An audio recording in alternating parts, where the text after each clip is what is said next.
ಡಿದಾವರೆಗಳಲ್ಲಿ ಭಕ್ತಿಪೂರ್ವಕವಾದ ನಮಸ್ಕಾರಗಳನ್ನು ಮಾಡುತ್ತಾ ಈ ದಿವಸದ ಬೆಳಗಿನ ಪ್ರವಚನ ಮಾಲಿಕೆಯಲ್ಲಿ ಶ್ರೀಗಳವರ ಬಳಿ ಸುಧಾ ವ್ಯಾಸಂಗವನ್ನು ಮಾಡುತ್ತಿರತಕ್ಕಂತಹ ವಿದ್ಯಾರ್ಥಿ ಶ್ರೀ ವಾಸುದೇವ ಆಚಾರ್ಯರವರಿಂದ ಈಗ ಪ್ರವಚನ ಮಾಲಿಕೆ ಶ್ರೀ ರಾಘವೇಂದ್ರ ಸ್ವಾಮಿಗಳವರ ಪರಮ ಪವಿತ್ರವಾದ ಒಂದು ಗ್ರಂಥ ಪರಿಮಳ ಗ್ರಂಥ. ಈ ಒಂದು ಪರಿಮಳ ಗ್ರಂಥದ ಬಗ್ಗೆ ಕೆಲವೊಂದು ವಿಚಾರಗಳನ್ನು ಶ್ರೀ ವಾಸುದೇವ ಆಚಾರ್ಯರು ಮಂಡಿಸಲಿದ್ದಾರೆ. ಶ್ರೀ ರಾಘವೇಂದ್ರ ಸಪ್ತಾಹ ಕಾರ್ಯಾಚರಣೆ ಸಮಿತಿ ಹಾಗೂ ಸರ್ವಮೂಲ ಪ್ರತಿಷ್ಠಾನ ತಿರುವಳ್ಳೂರ್ ಎರಡು ಉಭಯ ಸಮಿತಿಗಳ ಪರವಾಗಿ ವಾಸುದೇವ ಆಚಾರ್ಯರನ್ನ ಸ್ವಾಗತಿಸುತ್ತಾ ಅವರು ತಮ್ಮ ಪ್ರವಚನ ಮಾಲಿಕೆಯನ್ನ ನೀಡಬೇಕು ಅಂತ ಈ ಮೂಲಕ ಕೇಳಿಕೊಳ್ತೇನೆ. ಬನ್ನಿ ಆಚಾರ್ಯ, ಶುರು ಮಾಡಿ. ನಾನೆಲ್ಲರನ್ನು ಕಳಿಸ್ತೀನಿ ಅಷ್ಟೇ.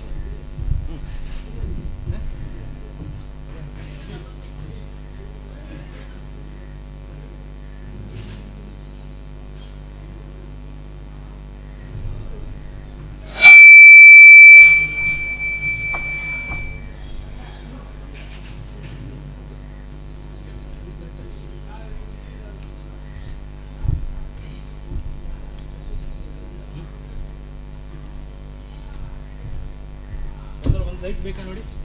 ಅಲ್ಲ, ಅದು ಸಾಕು, ಇದು ಬೇಡ, ಇದು ತುಂಬ ಹೀಟ್ ಆಗುತ್ತೆ, ಕೂಡ್ಲಿಕ್ಕೆ ಆಗುತ್ತೆ, ಅದೊಂದು ಸಾಕು.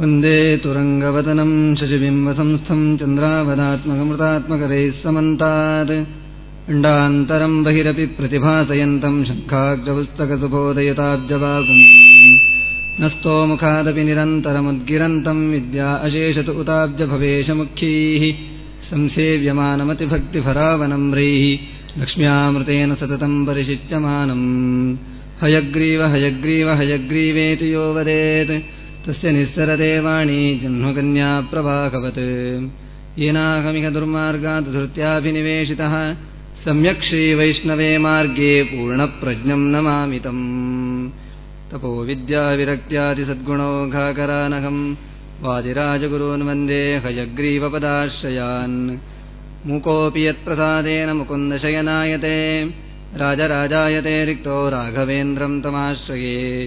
ब्रह्मचर्यहरिप्रीतिसुविद्यावादशालिनः इष्टदान् कष्टकर्तॄन्नः विद्यामान्यान् मुनीन् नुमः. ಶ್ರೀಗುರುಭ್ಯೋ ನಮಃ. ಪರಮಪೂಜ್ಯ ಶ್ರೀಪಾದಂಗಳವರ ಅಡಿದಾವರೆಗಳಲ್ಲಿ ಸಾಷ್ಟಾಂಗ ಪ್ರಣಾಮಗಳನ್ನು ಸಲ್ಲಿಸಿ ಈ ರಾಘವೇಂದ್ರ ಸಪ್ತಾಹ ಕಾರ್ಯಕ್ರಮದ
ಈ ರಾಘವೇಂದ್ರ ಸಪ್ತಾಹ ಕಾರ್ಯಕ್ರಮದ ಶುಭ ಸಂದರ್ಭದಲ್ಲಿ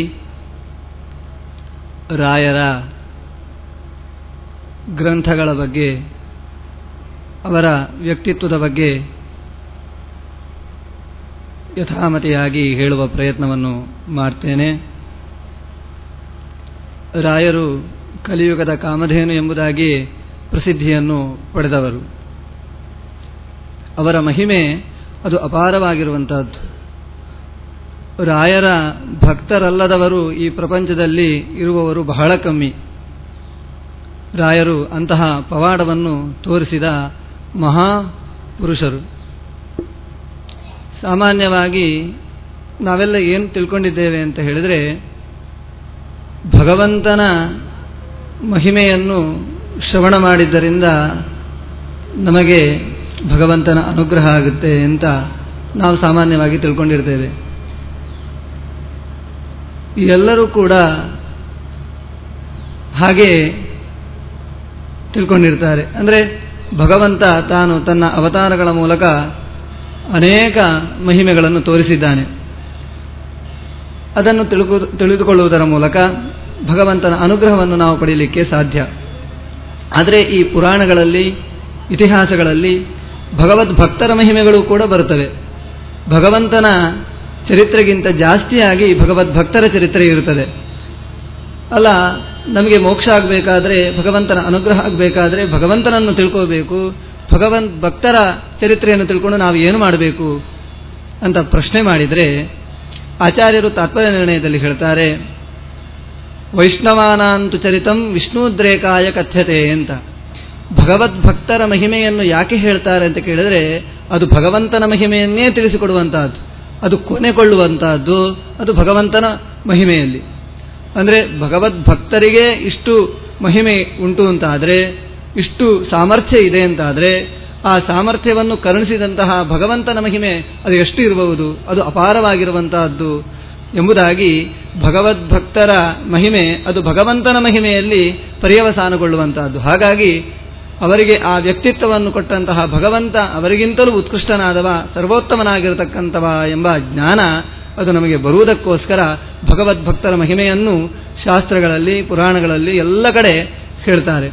ಹಾಗೆಯೇ ರಾಯರು ಕೂಡ ದೊಡ್ಡ ಭಗವದ್ಭಕ್ತರು. ನಾವು ನೋಡಿದ್ದೇವೆ ಅವರ ಭಗವದ್ಭಕ್ತಿ ಎಷ್ಟು ಅಂತ ಪ್ರಹ್ಲಾದ ಚರಿತ್ರೆಯಲ್ಲಿಯೇ ನಾವು ನೋಡ್ತೇವೆ. ಪ್ರಹ್ಲಾದನಾಗಿ ಸಣ್ಣ ಬಾಲಕನಾಗಿರುವಾಗಲೇ ಭಗವಂತನನ್ನು ಒಲಿಸಿಕೊಂಡಂತಹ ಧೀರ ವ್ಯಕ್ತಿ ಪ್ರಹ್ಲಾದರಾಜರು. ಹಾಗಾಗಿ ಬಾಲಕನಾಗಿದ್ದೇ ಅಷ್ಟು ದೊಡ್ಡ ಸಾಧನೆ ಮಾಡಬೇಕಾದ್ರೆ ಅವರ ನಿರ್ಮಲವಾದಂತಹ, ನಿರ್ವ್ಯಾಜವಾಗಿರತಕ್ಕಂತಹ ಆ ಪ್ರೇಮ, ಆ ಭಕ್ತಿ ಅದು ಎಷ್ಟು ಎಂಬುದು ನಾವು ಇದರಿಂದ ಚಿಂತನೆ ಮಾಡಬಹುದಾಗಿದೆ. ಹಾಗಾಗಿ ಅಂತಹ ಭಗವದ್ಭಕ್ತರಾಗಿರತಕ್ಕಂತಹ ರಾಯರ ಮಹಿಮೆಯನ್ನು ಕೇಳುವುದರಿಂದ ಅದು ಅವರ ಒಳಗೆ ನಿಂತಹ ಭಗವಂತನ ಪ್ರೀತಿಗೆ ಅದು ಕಾರಣವಾಗುತ್ತದೆ. ಅವನ ಅನುಗ್ರಹ ನಮಗೆ ಆಗಲಿಕ್ಕೆ ಸಾಧ್ಯ. ಹಾಗಾಗಿ ಇಂತಹ ರಾಯರು ತೋರಿಸಿದಂತಹ ಪವಾಡಗಳು ಅನೇಕ. ಲೋಕದಲ್ಲಿ ರಾಯರ ಪವಾಡಗಳು ಲೌಕಿಕವಾದಂತಹ ಪವಾಡಗಳೇ ಹೆಚ್ಚಾಗಿ ಪ್ರಸಿದ್ಧಿಯನ್ನು ಪಡೆದಿರುವಂತಹದ್ದು. ಲೌಕಿಕವಾದ ಪವಾಡ ಈಗಲೂ ಕೆಲವು ವ್ಯಕ್ತಿಗಳು ತೋರಿಸ್ತಾರೆ. ಆದರೆ ಅಂತಹ ಪವಾಡಗಳನ್ನು ತೋರಿಸಿದವರು ರಾಯರಲ್ಲ. ರಾಯರು ಅಪರೋಕ್ಷ ಜ್ಞಾನಿಗಳು. ಅವರು ತೋರಿಸಿದಂತಹ ಲೌಕಿಕ ಪವಾಡವೂ ಕೂಡ ಅದು ಅತ್ಯಂತ ಮಹತ್ವವನ್ನು ಪಡೆದಿರುವಂತಹದ್ದು. ಅದಕ್ಕಿಂತಲೂ ಹೆಚ್ಚಾಗಿ ರಾಯರು ಮಾಡಿದಂತಹ ಪವಾಡ ಇನ್ನೊಂದು ಏನು ಅಂತ ಕೇಳಿದರೆ, ಶಾಸ್ತ್ರ ಪ್ರಪಂಚದಲ್ಲಿ ಮಾಡಿರತಕ್ಕಂತಹ ಪವಾಡ. ಅದನ್ನು ಸಾಮಾನ್ಯವಾಗಿ ಯಾರೂ ಕೂಡ ಹೆಚ್ಚಾಗಿ ತಿಳಿದುಕೊಳ್ಳುವುದಿಲ್ಲ. ಸಾಮಾನ್ಯ ಜನರು ರಾಯರು ಏನು ಪವಾಡ ಮಾಡಿದ್ದಾರೆ, ಸಾಮಾನ್ಯವಾಗಿ ಈ ಲೋಕದಲ್ಲಿ ಅವರ ಪವಾಡವನ್ನು ಏನು ತೋರಿಸಿದ್ದಾರೆ ಅದನ್ನೇ ಹೆಚ್ಚಾಗಿ ತಿಳಿದುಕೊಳ್ತಾರೆ. ಆದರೆ ರಾಯರು ಈ ಶಾಸ್ತ್ರ ಪ್ರಪಂಚದಲ್ಲಿ ಮಾಡಿರತಕ್ಕಂತಹ ಪವಾಡವನ್ನು ತಿಳಿದುಕೊಳ್ಳುವಂತಹದ್ದು ಅದು ಆ ಲೌಕಿಕ ಪವಾಡಕ್ಕಿಂತಲೂ ಕೂಡ ಅತ್ಯಂತ ಮಹತ್ವವಾಗಿರತಕ್ಕಂತಹ ಪವಾಡ ಅದು. ಹಾಗಾಗಿ ಎಷ್ಟು ಗ್ರಂಥಗಳನ್ನು ರಚಿಸಿದ್ದಾರೆ ರಾಯರು, ಎಷ್ಟು ಗ್ರಂಥಗಳಿಗೆ ವ್ಯಾಖ್ಯಾನವನ್ನು ಬರೆದಿದ್ದಾರೆ, ಅದೆಲ್ಲವೂ ಕೂಡ ದೊಡ್ಡ ಪವಾಡವೇ ಸರಿ. ರಾಯರು ನಮಗೆ ಗುರುಗಳಾಗಿ ಬರದೇ ಇರ್ತಿದ್ರೆ ಇಂದು ಈ ಮಾಧ್ವ ಸಮಾಜ ಅದು ಇಷ್ಟು ಉಳಿತಾ ಇರ್ತೋ ಇಲ್ವೋ ಗೊತ್ತಿಲ್ಲ. ಇಂದು ರಾಯರಿಂದಾಗಿ ಇಷ್ಟು ಈ ಸಮಾಜ, ನಮ್ಮ ಮಾಧ್ವ ಸಮಾಜ ಈ ಸಮಾಜದಲ್ಲಿ ತಲೆ ಎತ್ತಿ ಉಳಿಲಿಕ್ಕೆ ಸಾಧ್ಯವಾಗಿದೆ. ಅಷ್ಟು ರಾಯರು ತಮ್ಮ ಭಕ್ತರಿಗೆ ಅನುಗ್ರಹ ಮಾಡ್ತಾ ಇಂದಿಗೂ ಕೂಡ ತಾವು ಅವರ ಭಕ್ತರ ಅಭೀಷ್ಟವನ್ನು ಕೊಡ್ತಾ ಅನುಗ್ರಹೋನ್ಮುಖರಾಗಿದ್ದಾರೆ. ಹಾಗಾಗಿ ರಾಯರು ಮಾಡಿರತಕ್ಕಂತಹ ಪವಾಡ ಅದು ಅಸದೃಶವಾಗಿರುವಂತಹದ್ದು. ರಾಯರ ಶಾಸ್ತ್ರದಲ್ಲಿ ಅವರ ಪಾಂಡಿತ್ಯ ಎಷ್ಟಿತ್ತು ಅಂತ ಕೇಳಿದರೆ, ಗುರುಗುಣಸ್ತವನದಲ್ಲಿ ಅವರ ಪ್ರಬಂಧ ಮಂಡನೆಯ ಬಗ್ಗೆ ವಾದೀಂದ್ರ ತೀರ್ಥರು ಒಂದು ಮಾತನ್ನು ಹೇಳ್ತಾರೆ. ಚಿತ್ತೇ ನಾಯುಕ್ತಮರ್ಥಂ ಕಲಯತಿ ಸಹಸಾ ನಾಭಿದತ್ತೇನ ಸದ್ಭಿಃ ಸಾಕಂ ಮೀಮಾಂಸತೆ ವಾ ನ ಲಿಖತಿ ವಚಸೋದ್ಘಾಟಯತ್ಯಾಶಯಂ ಸ್ವಂ ಉಕ್ತಂ ನೋ ವಕ್ತಿ ಭೂಯಃ ಕ್ವಚಿದಪಿ ಲಿಖಿತಂ ನೈವ ನಿರ್ಮಾಷ್ಟಿ ತಸ್ಮಾದಸ್ಮಾಭಿಃ ಸತ್ಪ್ರಬಂಧ ಪ್ರಣಯನ ವಿಷಯೇ ಸ್ತೂಯತೆ ರಾಘವೇಂದ್ರಃ. ಅಂದರೆ ರಾಯರ ಪ್ರಬಂಧ ಮಂಡನೆ ಅದು ಎಷ್ಟು ಚೆನ್ನಾಗಿತ್ತು ಅಂತ ಕೇಳಿದರೆ, ಚಿತ್ತೇನ ಆಯುಕ್ತಮರ್ಥಂ ಕಲಯತಿ, ಮನಸ್ಸಿನಲ್ಲಿ ಕೆಟ್ಟದ್ದನ್ನು ಯಾವತ್ತೂ ಆಲೋಚನೆ ಮಾಡಿದವರು ಅಲ್ವೇ ಅಲ್ಲ ಅಂತೆ ರಾಯರು. ಬೇರೆ ರೀತಿಯಾಗಿ ಯಾವತ್ತೂ ಕೂಡ ರಾಯರು ಆಲೋಚನೆ ಮಾಡ್ತಾ ಇರಲಿಲ್ಲ. ಹಾಗೆಯೇ ಸಹಸಾ ನಾಭಿದತ್ತೆ, ಅಂತಹ ಮಾತನ್ನು ಕೂಡ ಅವರು ಆಡ್ತಾ ಇರಲಿಲ್ಲ ಅಂತೆ. ಅವರು ಮಾತು ಆಡಿದ್ರಂದ್ರೆ ಅದು ತೂಕದ ಮಾತು, ವ್ಯರ್ಥವಾದ ಮಾತು ರಾಯರಿಂದ ಯಾವತ್ತೂ ಬರ್ತಾ ಇರಲಿಲ್ಲ ಅಂತ. ನಾವು ಮಾತಾಡ್ತೇವೆ, ಏನು ಮಾತಾಡ್ತೇವೆ ಅಂತ ನಮಗೆ ಪರಿಜ್ಞಾನ ಇರುವುದಿಲ್ಲ. ಆದರೆ ರಾಯರ ಮಾತು, ಆ ಮಾತಿನಲ್ಲಿ ಅಷ್ಟು ಗಾಂಭೀರ್ಯ ಇತ್ತು. ಸಹಸಾ ನಾಭಿದತ್ತೆ, ಯಾವತ್ತೂ ಕೂಡ ಅಯುಕ್ತವಾಗಿರತಕ್ಕಂತಹ, ಪ್ರಯೋಜನಕ್ಕೆ ಬಾರದಿರತಕ್ಕಂತಹ ಹಾಳು ಹರಟೆ ಅದು ರಾಯರ ಪಾಲಿನಲ್ಲಿ ಇದ್ದೇ ಇರಲಿಲ್ಲ, ಯಾವತ್ತೂ ಕೂಡ ಇರಲಿಲ್ಲ ಅಂತೆ. ಹಾಗೆ ಸದ್ಭಿಸ್ಸಾಕಂ ನ ಮೀಮಾಂಸತೆ, ಸಜ್ಜನರಲ್ಲಿ ಯಾವತ್ತೂ ಕೂಡ ಬೇಡದಿದ್ದದ್ದನ್ನು ವಾದ ಮಾಡ್ತಾ ಇರಲಿಲ್ಲ ಅಂತೆ. ಒಳ್ಳೆಯ ವಿಷಯವನ್ನು ಕುರಿತು ವಾದ ಮಾಡ್ತಾ ಇದ್ರು. ಕೆಟ್ಟ ವಾದ ಯಾವತ್ತೂ ಕೂಡ ಇರಲಿಲ್ಲ. ಕೆಟ್ಟ ವಾದ ಅಂದರೆ ತರ್ಕ ಮಾಡುವಂತಹದ್ದು, ಅದನ್ನು ಯಾಕೆ ಒಪ್ಪಬಾರ್ದು, ಇದನ್ನು ಯಾಕೆ ಒಪ್ಪಬಾರ್ದು, ಹಾಗೆ ಯಾಕೆ ಮಾಡಬಾರ್ದು, ಈ ರೀತಿಯಾಗಿ ಆಗ್ರಹಪೂರ್ವಕವಾಗಿರತಕ್ಕಂತಹ ವಾದ ರಾಯರಲ್ಲಿ ಯಾವತ್ತೂ ಇರಲಿಲ್ಲ ಅಂತೆ. ಅದನ್ನೇ ಹೇಳ್ತಾರೆ ವಾದೀಂದ್ರ ತೀರ್ಥರು, ಸದ್ಭಿಸ್ಸಾಕಂ ನ ಮೀಮಾಂಸತೆ, ಸಜ್ಜನರಲ್ಲಿ ಇಂತಹ ಕುತರ್ಕಗಳನ್ನು ರಾಯರು ಮಾಡ್ತಾ ಇರಲಿಲ್ಲ. ಹಾಗೆ ನಲಿಖತಿ, ಬೇಡದಿದ್ದದ್ದನ್ನು ಯಾವತ್ತೂ ಬರೀತಾ ಇರಲಿಲ್ಲ ಅಂತೆ. ಅದು ಬರೆದ್ರೆ ದಾಖಲೆ ಆಗುತ್ತೆ. ನಾವು ಮಾತನ್ನಾದರೆ ಆಡಿದರೆ ಆಮೇಲೆ ನಾನು ಹೀಗೆ ಹೇಳಲಿಲ್ಲ ಅಂತ ಹೇಳ್ಬೋದು. ಆದರೆ ಬರೆದ್ರೆ, ಅದನ್ನು ಗ್ರಂಥದಲ್ಲಿ ನಾವು ಬರೆದರೆ ಅದನ್ನು ನಾನು ಬರೆದಿಲ್ಲ ಅಂತ ಹೇಳಲಿಕ್ಕೆ ಯಾವತ್ತೂ ಸಾಧ್ಯ ಇಲ್ಲ, ಅದು ರೆಕಾರ್ಡ್ ಅದು. ಹಾಗಾಗಿ ರಾಯರು ಯಾವತ್ತೂ ಕೂಡ ಇಂತಹ ವಿಚಾರಗಳನ್ನು, ಅಯುಕ್ತವಾಗಿರತಕ್ಕಂಥಗಳನ್ನು, ಪ್ರಯೋಜನಕ್ಕೆ ಬಾರದೇ ಇರತಕ್ಕಂತಹ ವಿಚಾರಗಳನ್ನು ಯಾವತ್ತೂ ಕೂಡ ತಮ್ಮ ಗ್ರಂಥದಲ್ಲಿ ಬರೀತಾ ಇರಲಿಲ್ಲ ಅಂತ ಹೇಳ್ತಾ ಇದ್ದಾರೆ. ಹಾಗೆಯೇ ವಚಸೋದ್ಘಾಟಯತ್ಯಾಶಯಂ ಸ್ವಂ, ಯಾವತ್ತೂ ಕೂಡ ಉದ್ಧಟತನ ಮಾತು ಆಡ್ತಾ ಇರಲಿಲ್ಲ ಅಂತೆ. ದುಡುಕಿ ಮಾತಾಡುವಂತಹದ್ದು, ಸಿಟ್ಟಿನಿಂದ ಏನೋ ಮಾತಾಡಿ ಬಿಡುವಂತಹದ್ದು, ಅಂತಹ ಮಾತು ರಾಯರ ಪಾಲಿಗೆ ಇರಲಿಲ್ಲ. ಯಾಕಂತ ಕೇಳಿದರೆ ಅವರು ಅಪರೋಕ್ಷ ಜ್ಞಾನಿಗಳು. ಏನು ಮಾತನಾಡುವುದರೂ ಕೂಡ ಆಲೋಚನೆ ಮಾಡಿ ಮಾತಾಡ್ತಾ ಇದ್ರಂತೆ. ಶಾಸ್ತ್ರಪೂತಂ ವದೇದ್ವಾಣಿ ಅಂತ ಸುಭಾಷಿತಕಾರ ಒಂದು ಮಾತನ್ನು ಹೇಳ್ತಾರೆ. ಹಾಗೆ ಶಾಸ್ತ್ರೀಯವಾಗಿರತಕ್ಕಂತಹ ಮಾತು ಅದು ರಾಯರದ್ದು ಅಂತ ವಾದೀಂದ್ರ ತೀರ್ಥರು ಇಲ್ಲಿ ಉಲ್ಲೇಖ ಮಾಡ್ತಾ ಇದ್ದಾರೆ.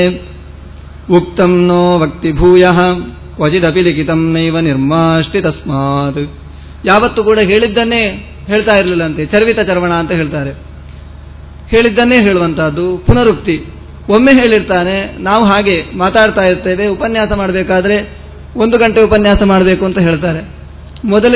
ಉಪನ್ಯಾಸದ ಮೊದಲಲ್ಲಿ ಏನು ವಿಷಯ ಹೇಳಿರ್ತೇವೆ ಅದು ಕೊನೆಗಾಗಿರುವಾಗ ನಾ ಆ ವಿಷಯ ಹೇಳಿದ್ದೇನೆ ಅಂತ ಮರೆತು ಹೋಗಿರುತ್ತೆ, ಮತ್ತೆ ಅದನ್ನೇ ಹೇಳ್ತೇವೆ. ಹಾಗೆ ಪುನರುಕ್ತಿ, ಹೇಳಿದ್ದನ್ನೇ ಹೇಳುವಂತಹದ್ದು. ಹಾಗಾಗಿ ನಮ್ಮ ಪಾಲಿಗೆ ಅದು ದೋಷ ಆಗಿದೆ. ಆದರೆ ರಾಯರ ಪಾಲಿಗೆ ಅದು ಇಲ್ಲವೇ ಇಲ್ಲ. ಉಕ್ತಂ ನೋ ಭಕ್ತಿ, ಒಮ್ಮೆ ಹೇಳಿದ್ದನ್ನು ಮತ್ತೆ ಯಾವತ್ತೂ ಹೇಳ್ತಾ ಇರಲಿಲ್ಲ ಅಂತೆ. ಒಂದು ಮಾತು ಒಂದು ಸರಿ ಹೇಳ್ತಾ ಇದ್ರು ಅಷ್ಟೇ. ಅದು ಪುನರುಕ್ತಿ ಎನ್ನುವಂತಹದ್ದು ರಾಯರ ಪಾಲಿಗೆ ಇರಲಿಲ್ಲ. ಹಾಗೆ ಕ್ವಚಿದಪಿ ಲಿಖಿತಂ ನೈವ ನಿರ್ಮಾಷ್ಟಿ, ಒಮ್ಮೆ ರಾಯರು ಲೇಖನಿಯನ್ನು ಹಿಡಿದು ಗ್ರಂಥದಲ್ಲಿ ಬರೆದ್ರು ಅಂತಾದರೆ, ಪುಸ್ತಕದಲ್ಲಿ ಬರೆದ್ರು ಅಂತಾದರೆ ಅದನ್ನು ಯಾವತ್ತೂ ಕೂಡ ಅಳಿಸ್ತಾ ಇರಲಿಲ್ಲ ಅಂತೆ. ನಾವು ಬರೀತಾ ಹೋಗ್ತೇವೆ, ತಪ್ಪಾಯಿತು ಮತ್ತೆ ಹೊಡೆದಾಕ್ತೇವೆ, ಎಷ್ಟು ಕಾಗದ ಹರಿದು ಹಾಕ್ತೇವೆ. ಒಂದು ಲೇಖನ ಬರೀಬೇಕಾದ್ರೆ ಎಷ್ಟು ಒಡೆದಾಗ್ತೇವೆ, ಎಷ್ಟು ಕಾಗದ ಹರಿದಾಗ್ತೇವೆ. ಆದರೆ ರಾಯರು ಒಮ್ಮೆ ಬರೆದರು ಅಂತಾದರೆ ಅದನ್ನು ಯಾವತ್ತೂ ಕೂಡ ಅದನ್ನು ಅಳಿಸ್ತಾ ಇರಲಿಲ್ಲ. ಇಂತಹ ಒಂದು ಶುಭ್ರವಾದಂತಹ ಶ್ರೇಷ್ಠವಾದಂತಹ ವ್ಯಕ್ತಿತ್ವ ಅದು ರಾಯರದ್ದು. ಯಾಕಂತ ಕೇಳಿದರೆ ಅದಕ್ಕೆ ಕಾರಣ ಅವರು ಅಪರೋಕ್ಷ ಜ್ಞಾನಿಗಳಾದ್ದರಿಂದ, ಭಗವಂತನ ದರ್ಶನವನ್ನು ಪಡೆದಿದ್ದರಿಂದ ಅವರಲ್ಲಿ ಈ ವ್ಯಕ್ತಿತ್ವ ಬರಲಿಕ್ಕೆ ಸಾಧ್ಯ ಆಯಿತು. ವಾದೀಂದ್ರ ತೀರ್ಥರು ಹೇಳ್ತಾರೆ, ತಸ್ಮಾತ್ ಅಸ್ಮಾಭಿ ಸತ್ ಪ್ರಬಂಧ ಪ್ರಣಯನ ವಿಷಯೇ ಸ್ತೂಯತೆ ರಾಘವೇಂದ್ರ ಅಂತ. ಇಂತಹ ರಾಯರದ್ದು ಪ್ರಬಂಧ ಮಂಡನೆ ಅಂದರೆ ಈ ರೀತಿಯಾಗಿರ್ತಂತೆ. ಯಾವತ್ತೂ ಕೂಡ ನಾನು ಮೊದಲೇ ಹೇಳಿದಂತೆ ಅಯುಕ್ತವಾದದ್ದನ್ನು ಆಲೋಚನೆ ಮಾಡ್ತಾ ಇರಲಿಲ್ಲ, ಅಯುಕ್ತವಾದದ್ದನ್ನು ಹೇಳ್ತಾ ಇರಲಿಲ್ಲ, ಅಥವಾ ಸಜ್ಜನರಲ್ಲಿ ಕುತರ್ಕ ಮಾಡ್ತಾ ಇರಲಿಲ್ಲ, ಅಯುಕ್ತವಾದದ್ದನ್ನು ಬರೀತಾ ಇರಲಿಲ್ಲ, ಅಥವಾ ಉದ್ದಡತನದ ಮಾತು ದುಡುಕಿ ಮಾತಾಡ್ತಾ ಇರಲಿಲ್ಲ, ಹೇಳಿದ್ದನ್ನೇ ಹೇಳ್ತಾ ಇರಲಿಲ್ಲ, ಹಾಗೆ ಒಮ್ಮೆ ಬರೆದದ್ದನ್ನು ಅಳಿಸ್ತಾ ಇರಲಿಲ್ಲ. ಇದು ರಾಯರ ಪ್ರಬಂಧ ಮಂಡನೆಯ ವೈಶಿಷ್ಟ್ಯ. ಈ ರೀತಿಯಾಗಿ ಪ್ರಬಂಧ ಮಂಡನೆ ಮಾಡ್ತಾ ಇದ್ದವರು ರಾಯರು. ಎಲ್ಲ ಗ್ರಂಥಗಳು ಕೂಡ ರಾಯರ ಗ್ರಂಥದ ಬಗ್ಗೆ ಇದು ಹೇಳ್ತಾ ಇರುವಂತಹದ್ದು. ರಾಯರು ಎಷ್ಟೆಲ್ಲ ಗ್ರಂಥ ಬರೆದಿದ್ದಾರೆ, ಆ ಗ್ರಂಥ ಅದು ಇಷ್ಟು ಲಕ್ಷಣಗಳಿಂದ ಕೂಡಿರುವಂತಹದ್ದು. ಹಾಗಾಗಿ ಅದು ಅಷ್ಟು ಮಹತ್ವವನ್ನು ಪಡೆಯಲಿಕ್ಕೆ ಸಾಧ್ಯ ಆಯಿತು. ಆಚಾರ್ಯರ ಅಭಿಪ್ರಾಯಕ್ಕೆ ಸರಿಯಾದ ಅಭಿಪ್ರಾಯವನ್ನು ತಿಳಿದು ರಾಯರು ತಮ್ಮ ಗ್ರಂಥಗಳನ್ನು ಏನು ಬರೆದಿದ್ದಾರೆ ಅಂತಹ ಅವರ ಈ ಪ್ರಬಂಧ ಮಂಡನೆಯ ವೈಶಿಷ್ಟ್ಯವನ್ನು ನಾವು ಸ್ತೋತ್ರ ಮಾಡ್ತಾ ಇದ್ದೇವೆ ಎಂಬುದಾಗಿ ವಾದೀಂದ್ರ ತೀರ್ಥರು ತಮ್ಮ ಗುರುಗುಣಸ್ತವನದಲ್ಲಿ ಈ ಮಾತನ್ನು ಉಲ್ಲೇಖ ಮಾಡಿದ್ದಾರೆ. ಹೀಗೆ ರಾಯರು ಮಾಡಿರತಕ್ಕಂತಹ ಪವಾಡ, ಶಾಸ್ತ್ರೀಯವಾಗಿರತಕ್ಕಂತಹ ಪವಾಡ ಅನೇಕ, ಎಷ್ಟು ಗ್ರಂಥಗಳಿಗೆ ವ್ಯಾಖ್ಯಾನವನ್ನು ಬರೆದಿದ್ದಾರೆ. ಅವರ ಸರಳವಾದ ವ್ಯಾಖ್ಯಾನವೂ ಇದೆ, ಜಟಿಲವಾದ ವ್ಯಾಖ್ಯಾನವೂ ಇದೆ. ರಾಮಚಾರಿತ್ರ ಮಂಜರಿ, ಕೃಷ್ಣಚಾರಿತ್ರ ಮಂಜರಿ ಮೊದಲಾದ ಗ್ರಂಥಗಳು ಅದು ಸರಳವಾಗಿರತಕ್ಕಂತಹ ಗ್ರಂಥಗಳು. ರಾಮಚಾರಿತ್ರ ಮಂಜರಿ ಇಡೀ ರಾಮಾಯಣವನ್ನು ಸಂಕ್ಷಿಪ್ತವಾಗಿ ನಮಗೆ ತಿಳಿಸಿಕೊಟ್ಟಿದ್ದಾರೆ. ಒಂದೊಂದು ಕಾಂಡದಲ್ಲಿ ಬರತಕ್ಕಂತಹ ವಿಷಯಗಳನ್ನು 1-2 ಶ್ಲೋಕಗಳಲ್ಲಿ ಈ ರೀತಿಯಾಗಿ ಆ ಶಬ್ದಗಳಲ್ಲೇ ಎಷ್ಟು ಅರ್ಥಗಳು ಬರೆಯುವಂತೆ ರಾಯರು ತಿಳಿಸಿದ್ದಾರೆ ಅಂತ ಹೇಳಿದರೆ ಅದು ಅದ್ಭುತವಾಗಿರತಕ್ಕಂತಹದ್ದು. ಹಾಗಾಗಿ ಈ ರೀತಿಯಾಗಿ ಕೃಷ್ಣಚಾರಿತ್ರ ಮಂಜರಿ ಇದೆಲ್ಲ ಸರಳವಾಗಿರತಕ್ಕಂತಹ ಗ್ರಂಥಗಳು, ಸಾಮಾನ್ಯವಾಗಿ ನಾವು ಅರ್ಥ ಮಾಡಿಕೊಳ್ಳಬಹುದು. ಅಷ್ಟೇ ಜಟಿಲವಾಗಿರತಕ್ಕಂತಹ ಗ್ರಂಥಗಳನ್ನು ಕೂಡ ರಾಯರು ಬರೆದಿದ್ದಾರೆ. ಈ ರೀತಿಯಾಗಿ ಅನೇಕ ಗ್ರಂಥಗಳನ್ನು ಬರೆದವರು ರಾಯರು. ಅವರ ಒಂದು ವ್ಯಾಖ್ಯಾನ ಗ್ರಂಥ ಅಂತ ಹೇಳಿದರೆ ಪ್ರಸಿದ್ಧವಾಗಿರುವಂತಹದ್ದು. ಆ ವ್ಯಾಖ್ಯಾನದಿಂದ ಅವರಿಗೆ ಅದೇ ಹೆಸರು ಬಂದಿದೆ, ಪರಿಮಳಾಚಾರ್ಯರು ಅಂತ. ಅವರು ಶ್ರೀಮನ್ಯಾಯ ಸುಧಾ ಗ್ರಂಥಕ್ಕೆ ಬರೆದಿರತಕ್ಕಂತಹ ವ್ಯಾಖ್ಯಾನ ಅದು ಪರಿಮಳ ಅಂತ. ಈ ಪರಿಮಳ ಅಂತ ಅದಕ್ಕೆ ಯಾಕೆ ಹೆಸರು, ಪರಿಮಳ ಗ್ರಂಥ ಅದು ಹೇಗೆ ವ್ಯಾಖ್ಯಾನ ಬಂತು ಅಂತ ವಾದೀಂದ್ರ ತೀರ್ಥರು ತಮ್ಮ ಗುರುಗುಣಸ್ತವನದಲ್ಲಿ ಅದನ್ನು ವರ್ಣನೆ ಮಾಡ್ತಾ ಇದ್ದಾರೆ. ಧೀರಶ್ರೀ ರಾಘವೇಂದ್ರ ತ್ವದತುಲ ರಸನಾ ರಂಗನೃತ್ಯ ಸ್ವಯಂ ಭೂಯೋಷಾ ಧಮ್ಮಿಲ್ಲಭಾರಶ್ರಥ ಕುಸುಮತತೀಹಿ ತ್ವದ್ಗಿರಃ ಸಂಗಿರಾಮಃ ಯಾಭಿಃ ಸಮ್ಮಿಶ್ರಿತಾಭಿಃ ನಿರವಧಿ ವಸುಧಾ ವಿಶ್ರುತಾ ಸಾ ಸುಧಾಪಿ ಕ್ಷೋಣೀರ್ಗೀರ್ವಾಣಗಮ್ಯಂ ಪರಿಮಳಮತುಲಂ ಸಾಂಪ್ರತಂ ಸಂಪ್ರವೇದೆ. ಆ ಪರಿಮಳದ ಬಗ್ಗೆ ವಾದೀಂದ್ರ ತೀರ್ಥರು ತಿಳಿಸ್ತಾ ಅದು ಹೇಗೆ ಬಂತು ಅಂತ ಕೇಳಿದರೆ ಅದನ್ನು ಚೆನ್ನಾಗಿ ತಿಳಿಸ್ತಾರೆ. ಧೀರಶ್ರೀ ರಾಘವೇಂದ್ರ ತ್ವದತುಲ ರಸನಾ ರಂಗ ನೃತ್ಯ ಸ್ವಯಂಭೂ ಅಂತ, ಸ್ವಯಂಭೂ ಯೋಷಾ ಧಮ್ಮಿಲ್ಲಭಾರಶ್ರತ ಕುಸುಮತತೀಹಿ ತ್ವದ್ಗಿರಃ ಸಂಗಿರಾಮಃ. ಈ ಚತುರ್ಮುಖ ದೇವರ ಪತ್ನಿಯಾಗಿರ್ತಕ್ಕಂಥವಳು ಸರಸ್ವತಿ. ಈ ಸರಸ್ವತಿಗೆ ಒಮ್ಮೆ ತನಗೆ ನೃತ್ಯ ಮಾಡಬೇಕು ಅಂತ ಮನಸ್ಸಾಯಿತಂತೆ. ಎಲ್ಲಿ ನೃತ್ಯ ಮಾಡಬಹುದು? ನೃತ್ಯ ಮಾಡಲಿಕ್ಕೆ ಯೋಗ್ಯವಾದ ರಂಗಸ್ಥಳ ಬೇಕು, ಒಳ್ಳೆಯ ವೇದಿಕೆ ಬೇಕು. ವೇದಿಕೆ ಏರುಪೇರಾಗಿದ್ದರೆ ನೃತ್ಯ ಮಾಡಲಿಕ್ಕಾಗುವುದಿಲ್ಲ. ಯೋಗ್ಯವಾದ ರಂಗಸ್ಥಳ ಅದನ್ನು ಸರಸ್ವತಿ ದೇವಿ ಹುಡುಕಿ ಯೋಗ್ಯವಾದ ವೇದಿಕೆಯನ್ನು ಆಯ್ಕೆ ಮಾಡ್ತಾಳಂತೆ. ಅದು ಯಾವುದು ಅಂತ ಕೇಳಿದರೆ ರಾಯರ ನಾಲಿಗೆ. ರಾಯರ ನಾಲಿಗೆನೇ ಯೋಗ್ಯವಾಗಿರತಕ್ಕಂತಹ ರಂಗಸ್ಥಳ ಅಂತ ಆಯ್ಕೆ ಮಾಡಿ ಅದರಲ್ಲಿ ತ್ವದತುಲ ರಸನಾರಂಗ, ವಾದೀಂದ್ರ ತೀರ್ಥರು ಹೇಳ್ತಾ ಇದ್ದಾರೆ, ಅತುಲವಾಗಿರತಕ್ಕಂತಹ ರಸನ ರಾಘವೇಂದ್ರ ತೀರ್ಥರೇ ನಿಮ್ಮ ನಾಲಿಗೆ ಏನಿದೆ ಅದಕ್ಕೆ ಸದೃಶವಾಗಿರತಕ್ಕಂತಹ ವೇದಿಕೆ ಇನ್ನೊಂದಿಲ್ಲ. ಅಂತಹ ಅಸದೃಶವಾಗಿರತಕ್ಕಂತಹ ವೇದಿಕೆಯಲ್ಲಿ ಸರಸ್ವತಿ ದೇವಿ ನೃತ್ಯ ಮಾಡಲಿಕ್ಕೆ ಮನಸ್ಸು ಮಾಡ್ತಾಳಂತೆ. ನೃತ್ಯ ಮಾಡಬೇಕಾದ್ರೆ ಹಾಗೆ ಮಾಡಲಿಕ್ಕಾಗುತ್ತೋ? ಅದಕ್ಕೆ ಬೇಕಾಗಿರ್ತಕ್ಕಂಥ ವೇಷಭೂಷಣ ಬೇಕು ತಾನೆ. ಅದಕ್ಕೆ ಒಳ್ಳೆಯ ಅಲಂಕಾರವನ್ನು ಸರಸ್ವತೀ ದೇವಿ ಮಾಡಿಕೊಳ್ತಾಳಂತೆ. ಒಳ್ಳೆಯ ಜಡೆಯನ್ನು ಹಾಕಿ ತಾನು ತಲೆ ತುಂಬ ಈ ಮಲ್ಲಿಗೆ ಹೂವನ್ನು ಮುಡಿದುಕೊಂಡು ರಾಘವೇಂದ್ರ ತೀರ್ಥರ ನಾಲಿಗೆ ಎಂಬತಕ್ಕಂತಹ ವೇದಿಕೆಯಲ್ಲಿ ತಾನು ನೃತ್ಯ ಮಾಡ್ತಾಳಂತೆ. ಸ್ವಯಂಭೂ ಯೋಷ. ಸ್ವಯಂಭೂ ಯೋಷ ಅಂದರೆ ಚತುರ್ಮುಖ ದೇವರ ಪತ್ನಿ ಅಂತ ಸರಸ್ವತೀ ದೇವಿ. ದಮ್ಮಿಲ್ಲ ಭಾರಷ್ಟತ ಕುಸುಮತತೀಹಿ. ಈ ತಲೆಯಲ್ಲಿ ಮುಡಿರತಕ್ಕಂತಹ ಮಲ್ಲಿಗೆ ಏನಿದೆ ಅವಳು ನೃತ್ಯ ಮಾಡಬೇಕಾದ್ರೆ ಅದು ಸಡಿಲುಗೊಳ್ತದಂತೆ. ಷ್ಠಥ ಅಂತ ಹೇಳ್ತಾರೆ. ಸಡಿಲುಗೊಂಡು ಏನಾಗುತ್ತೆ ಅಂತ ಕೇಳಿದ್ರೆ ಒಂದೊಂದೇ ಹೂವು ಜಾರಲಿಕ್ಕೆ ಶುರುವಾಗುತ್ತೆ. ಆ ಮಲ್ಲಿಗೆ ಏನಿದೆ ಅದು ತಲೆಯಲ್ಲಿರತಕ್ಕಂತಹ ಮಲ್ಲಿಗೆ ಕೆಳಗೆ ಬೀಳಲಿಕ್ಕೆ ಶುರುವಾಗುತ್ತಂತೆ. ರಾಘವೇಂದ್ರ ತೀರ್ಥರ ನಾಲಿಗೆಯಲ್ಲಿ ಸರಸ್ವತೀ ದೇವಿ ನೃತ್ಯ ಮಾಡ್ತಿರ್ಬೇಕಾದ್ರೆ ಆ ಮಲ್ಲಿಗೆ ಹೂವು ತಲೆಯಲ್ಲಿರತಕ್ಕಂತಹ ಮಲ್ಲಿಗೆ ಹೂವು ಏನಿದೆ ಒಂದೊಂದೇ ಕುಸುಮತತೀಹಿ ಅಂತ ಹೇಳ್ತಾರೆ. ಒಂದೊಂದೇ ಹೂವು ಆ ಕುಸುಮದ ಸಮೂಹ ಏನಿದೆ ಕೆಳಗೆ ಬೀಳಲಿಕ್ಕೆ ಶುರುವಾಗುತ್ತೆ. ವಾದೀಂದ್ರ ತೀರ್ಥರು ಹೇಳ್ತಾರೆ, ಎಷ್ಟು ಸುಂದರವಾಗಿ ಹೇಳ್ತಾರೆ, ಆ ಕೆಳಗೆ ಬಿದ್ದ ಮಲ್ಲಿಗೆ ಹೂ ಏನಿದೆ ಅದೇ ನಿಮ್ಮ ಮಾತು ಅಂತ ಹೇಳ್ತಾರೆ. ನಾಲಿಗೆಯಲ್ಲಿ ಸರಸ್ವತೀ ದೇವಿ ನೃತ್ಯ ಮಾಡಬೇಕಾದ್ರೆ ಆ ಮಲ್ಲಿಗೆ ಹೂ ಏನು ಕೆಳಗೆ ಬಿತ್ತು ಅದೇ ಆ ಮಲ್ಲಿಗೆ ಹೂ, ಅದೇ ಪರಿಮಳ ಅಂತ ನ್ಯಾಯಸುಧಾಕ್ಕೆ ಬರೆದಿರತಕ್ಕಂತಹ ಪರಿಮಳ ಗ್ರಂಥ ಅಂತ ವಾದೀಂದ್ರ ತೀರ್ಥರು ಬಹಳ ಸುಂದರವಾಗಿ ಇದನ್ನು ವರ್ಣನೆ ಮಾಡ್ತಾ ಇದ್ದಾರೆ. ಯಾಕೆ ಅದಕ್ಕೆ ಪರಿಮಳ ಅಂತ? ಆ ಮಲ್ಲಿಗೆ ಹೂ ನಾವು ನೋಡಿರ್ತೇವೆ, ಅದರ ಪರಿಮಳ ಅದು ತುಂಬ ಎಷ್ಟು ದೂರದವರೆಗೂ ಅದರ ಪರಿಮಳ ಬರುತ್ತದೆ. ಹಾಗಾಗಿ ಪರಿಮಳ ಭರಿತವಾಗಿರತಕ್ಕಂತಹ ಆ ಮಲ್ಲಿಗೆ ಹೂವು ಹೇಗಿರುತ್ತೋ ಅದೇ ರೀತಿಯಾಗಿ ರಾಯರ ಈ ಸುಧಾಗ್ರಂಥದ ವ್ಯಾಖ್ಯಾನ ಏನು ಪರಿಮಳ ಅಂತ ಇದೆ ಅದೂ ಕೂಡ ಪರಿಮಳ ಭರಿತವಾಗಿರತಕ್ಕಂತಹದ್ದು. ಅಂದರೆ ಅಷ್ಟು ಗಾಂಭೀರ್ಯವಾಗಿರತಕ್ಕಂಥ ಅರ್ಥವನ್ನು ಹೊಂದಿರತಕ್ಕಂಥದ್ದು ಎಂಬುದಾಗಿ ವಾದೀಂದ್ರ ತೀರ್ಥರು ಹೇಳ್ತಾ ಇದ್ದಾರೆ. ಈ ಸುಧಾ ಎನ್ನುವಂತಹದ್ದು ಅವರು ಹೇಳ್ತಾರೆ ಮುಂದೆ, ಯಾಭಿಹಿ ಸಮ್ಮಿಶ್ರಿತಾಭಿಹಿ ನಿರವಧಿ ವಸುಧಾ ವಿಶ್ರುತಾ ಸಾ ಸುಧಾಪಿ ಕ್ಷೋಣೀಹಿ ಗೀರ್ವಾಣಗಮ್ಯಂ. ಈ ನ್ಯಾಯಸುಧಾವನ್ನು ಎಲ್ಲ ವಿಪ್ರರು ಕೂಡ ಬ್ರಾಹ್ಮಣರು ಕೂಡ ಅದನ್ನು ಅಧ್ಯಯನ ಮಾಡಿದವರು. ಬ್ರಾಹ್ಮಣರಿಂದ ಅದು ತಿಳಿಲಿಕ್ಕೆ ಅದು ಸಾಧ್ಯವಾಗಿರುವಂತಹದ್ದು ಶ್ರೀಮನ್ ನ್ಯಾಯಸುಧಾ ಗ್ರಂಥ. ಅಂತಹ ನ್ಯಾಯಸುಧಾ ಗ್ರಂಥ ರಾಯರ ಪರಿಮಳ ವ್ಯಾಖ್ಯಾನ ಬರುವುದಕ್ಕಿಂತ ಮೊದಲೇ ಅದು ಈ ವಸುಧೆ ಅಂದರೆ ಈ ಭೂಮಿಯಲ್ಲಿ ಅತ್ಯಂತ ಪ್ರಸಿದ್ಧಿಯನ್ನು ಪಡೆದಿದೆ. ಅದಕ್ಕೆ ಎಷ್ಟೋ ಮಂದಿ ವ್ಯಾಖ್ಯಾನವನ್ನು ಬರೆದಿದ್ದಾರೆ. ಆ ವ್ಯಾಖ್ಯಾನಗಳಿಂದ ಕೂಡಿರತಕ್ಕಂತಹ ಆ ನ್ಯಾಯಸುಧಾ ಗ್ರಂಥ ಏನಿದೆ ಅದು ಈಗಾಗಲೇ ಅತ್ಯಂತ ಪ್ರಸಿದ್ಧಿಯನ್ನು ಪಡೆದಿರತಕ್ಕಂತಹದ್ದು. ಅಂತಹ ಪ್ರಸಿದ್ಧಿಯನ್ನು ಪಡೆದಿರತಕ್ಕಂತಹ ನ್ಯಾಯಸುಧಾ ಗ್ರಂಥ ಅದು ನಿಮ್ಮ ಪರಿಮಳ ವ್ಯಾಖ್ಯಾನದಿಂದ ಕೂಡಿ ಇನ್ನೂ ಪರಿಮಳ ಭರಿತವಾಯಿತು ಅಂತ ವಾದೀಂದ್ರ ತೀರ್ಥರು ಆ ವ್ಯಾಖ್ಯಾನವನ್ನು ಪರಿಮಳ ವ್ಯಾಖ್ಯಾನವನ್ನು ಸಾಂಪ್ರತಂ ಈಗ ನಿಮ್ಮ ಈ ಪರಿಮಳ ವ್ಯಾಖ್ಯಾನ ಏನು ನೀವು ಬರೆದಿದ್ದೀರಿ ಆ ಪರಿಮಳ ವ್ಯಾಖ್ಯಾನದಿಂದ ಈಗಾಗಲೇ ಈ ಜಗತ್ತಿನಲ್ಲಿ ಪ್ರಸಿದ್ಧಿಯನ್ನು ಪಡೆದಿರತಕ್ಕಂತಹ ನ್ಯಾಯಸುಧಾ ಗ್ರಂಥ ಅದು ಇನ್ನೂ ಪರಿಮಳ ಭರಿತ ಆಯಿತು.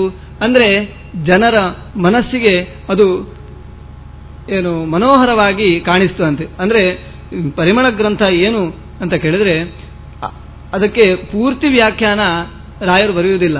ಎಲ್ಲಿ ಸಂಶಯ ಬರುತ್ತದೆ ಅಲ್ಲಿ ರಾಯರ ವ್ಯಾಖ್ಯಾನ ಇರುತ್ತದೆ. ಹಾಗಾಗಿ ಅಂತಹ ನಮಗೆ ಆ ಪಾಠದಿಂದ ಆ ಮುಂದಿನ ಪಂಕ್ತಿಗೆ ಹೋಗಲಿಕ್ಕೆ ಅನುಕೂಲವಾಗುವಂತೆ ರಾಯರು ಕೆಳಗಡೆ ವ್ಯಾಖ್ಯಾನ ಬರೆದಿರ್ತಾರೆ. ಅಂತಹ ವ್ಯಾಖ್ಯಾನದಿಂದ ಕೂಡಿರತಕ್ಕಂತಹ ಈ ನ್ಯಾಯಸುಧಾ ಗ್ರಂಥ ಅದು ಈಗಾಗಲೇ ಪ್ರಸಿದ್ಧಿಯನ್ನು ಪಡೆದಿದ್ದರೂ ಕೂಡ ನಿಮ್ಮ ಪರಿಮಳ ಗ್ರಂಥದಿಂದ ಅದು ಪರಿಮಳಭರಿತ ಆಯಿತು ಅಂತ ವಾದೀಂದ್ರ ತೀರ್ಥರು ತಮ್ಮ ಗುರುಗುಣಸ್ತವನದಲ್ಲಿ ಈ ಪರಿಮಳ ವ್ಯಾಖ್ಯಾನದ ಬಗ್ಗೆ ತಮ್ಮ ಮಾತನ್ನು ತಿಳಿಸ್ತಾ ಇದ್ದಾರೆ.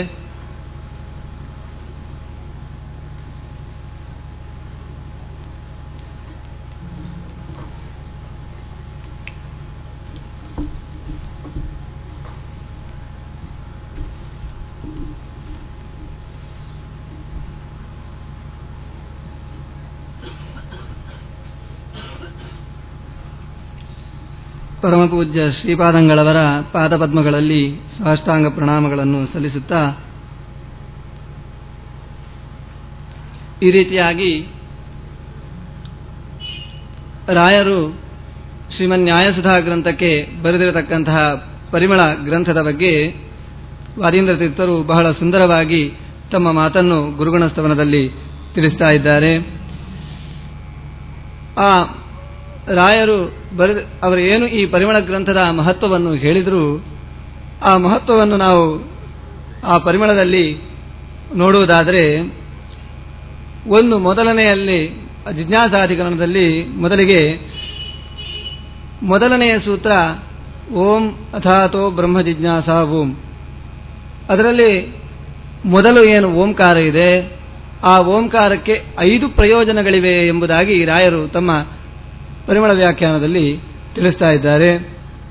ಮಂಗಲಾ ಶ್ರವಣೇ ಯುಕ್ತಿ ವಿಶೇಷ ದ್ಯೋತನಂ ತಥಾ ಮೀಮಾಂಸಾನುಗ್ರಾಹ್ಯಮಾನ ಕೀರ್ತನಂ ಪೂರ್ವತಂತ್ರತಃ ಅಗತಾರ್ಥತಥಾ ಸೂಚನಂ ಚ ಇತ್ಯೇವಂ ಪಂಚ ಪ್ರಯೋಜನಃ ಸೌತ್ರ ಪ್ರಾಥಮಿಕೋಂಕಾರಃ ಶ್ರುತಿಸಿದ್ಧೋವಧಾರಿತಃ ಎಂಬುದಾಗಿ. ಓಂಕಾರ ಇದೆ, ಓಂ ಅಥಾತೋ ಬ್ರಹ್ಮ ಜಿಜ್ಞಾಸಾ ಓಂ ಅಂತ. ಆ ಓಂಕಾರದ ಪ್ರಯೋಜನ ಏನು? 5 ಪ್ರಯೋಜನಗಳಿವೆ ಎಂಬುದಾಗಿ ರಾಯರು ತಿಳಿಸ್ತಾ ಇದ್ದಾರೆ. ಮಂಗಲ ಅಂತ ವೇದವ್ಯಾಸರು ಬ್ರಹ್ಮಸೂತ್ರಗಳನ್ನು ರಚಿಸಬೇಕಾದ್ರೆ ಈ ಪೂರ್ವಪಕ್ಷಗಳು ಏನು ಆಕ್ಷೇಪ ಮಾಡ್ತಾರೆ ಅಂತ ಕೇಳಿದ್ರೆ, ವೇದವ್ಯಾಸ ದೇವರು ಮಂಗಲಾಚರಣೆಯೇ ಮಾಡಲಿಲ್ಲ. ಯಾವತ್ತೂ ಕೂಡ ಒಂದು ಗ್ರಂಥ ಪ್ರಾರಂಭ ಮಾಡಬೇಕಾದ್ರೆ ಮಂಗಲಾಚರಣೆ ಯುಕ್ತವಾಗಿರುವಂತಹದ್ದು. ಮಂಗಲಾಚರಣೆ ಇಲ್ಲದೆ ಯಾರೂ ಯಾವ ಗ್ರಂಥವನ್ನು ಕೂಡ ಪ್ರಾರಂಭ ಮಾಡುವುದಿಲ್ಲ. ಏನು ಮಂಗಲಾಚರಣೆಯ ಉದ್ದೇಶ ಅಂತ ಕೇಳಿದ್ರೆ, ಒಂದು ಆ ಗ್ರಂಥ ಸಮಾಪ್ತಿಗೋಸ್ಕರ ನಿರ್ವಿಘ್ನವಾಗಿ ಗ್ರಂಥ ಸಮಾಪ್ತಿಯಾಗಬೇಕು, ಪ್ರಾರಂಭಿಸಿದ ಗ್ರಂಥ ಅದು ಕೊನೆ ಮುಟ್ಟಬೇಕು ಎಂಬ ಉದ್ದೇಶದಿಂದ ಮಂಗಲಾಚರಣೆ ಮಾಡುವಂತಹದ್ದು. ಇನ್ನು ತಮ್ಮ ಶಿಷ್ಯರು ಏನು ಈ ಗ್ರಂಥವನ್ನು ಓದ್ತಾರೆ ಅವರಿಗೂ ಓದುವಾಗ ವಿಘ್ನ ಬರಬಾರದು, ಆ ವಿಘ್ನ ಪರಿಹಾರಕ್ಕೋಸ್ಕರವೂ ಕೂಡ ಮಂಗಲಾಚರಣೆ ಮಾಡುವಂತಹದ್ದು. ಹಾಗೆ ಶಿಷ್ಟಾಚಾರ ಪರಂಪರೆ, ಮುಂದೆ ತಮ್ಮ ಶಿಷ್ಯರು ಏನು ಗ್ರಂಥ ರಚನೆ ಮಾಡ್ತಾರೆ ಅವರೂ ಕೂಡ ತಮ್ಮ ಗ್ರಂಥದ ಆದಿಯಲ್ಲಿ ಮಂಗಲಾಚರಣೆಯನ್ನು ಅಳವಡಿಸಿಕೊಳ್ಳಬೇಕು ಎಂಬ ಉದ್ದೇಶದಿಂದ ಈ ಮಂಗಲಾಚರಣೆಯನ್ನು ಮಾಡಬೇಕು. ವೇದವ್ಯಾಸ ದೇವರು ತಮ್ಮ ಬ್ರಹ್ಮಸೂತ್ರದಲ್ಲಿ ಮಂಗಲಾಚರಣೆಯನ್ನು ಮಾಡಲಿಲ್ಲ ಎಂಬುದಾಗಿ ಆಕ್ಷೇಪ ಮಾಡಿದರೆ, ರಾಯರು ಹೇಳ್ತಾರೆ ವೇದವ್ಯಾಸ ದೇವರು ಮಂಗಲಾಚರಣೆಯನ್ನು ಮಾಡಿದ್ದಾರೆ. ಎಲ್ಲಿ ನಮಗೆ ತೋರುತ್ತದೆ ಅಂತ ಕೇಳಿದರೆ, ಓಂಕಾರವನ್ನು ಕೇಳುವುದರ ಮೂಲಕವೇ ವೇದವ್ಯಾಸ ದೇವರು ಮಂಗಲಾಚರಣೆಯನ್ನು ಮಾಡಿದ್ದಾರೆ ಎಂಬುದಾಗಿ ಈ ಓಂಕಾರಕ್ಕೆ ಒಂದು ಪ್ರಯೋಜನ ಇದು ಮಂಗಲ ಅಂತ. ಅದು ಹೇಗೆ ಮಂಗಲಾಚರಣೆ ಆಯಿತು? ಮಂಗಲಾಚರಣೆ ಅಂದರೆ ಏನು? ಮಂಗಲಾಚರಣೆ ಎಂದರೆ ಭಗವಂತನ ಸ್ತೋತ್ರ ಮಾಡುವಂತಹದ್ದು. ಭಗವಂತನ ಸ್ತೋತ್ರ ಮಾಡುವುದರ ಮೂಲಕ ಗ್ರಂಥವನ್ನು ಪ್ರಾರಂಭ ಮಾಡುವಂತಹದ್ದು. ಭಗವಂತನ ಸ್ತೋತ್ರವೇ ಮಂಗಲಾಚರಣೆ. ಓಂಕಾರವನ್ನು ಪ್ರಣವವನ್ನು ಹೇಳಿದ್ದರಿಂದ ಹೇಗೆ ಮಂಗಲಾಚರಣೆ ಆಯಿತು ಅಂತ ಕೇಳಿದರೆ, ಓಂಕಾರ ಅದು ಭಗವಂತನನ್ನು ಪ್ರತಿಪಾದನೆ ಮಾಡ್ತಾ ಇದೆ.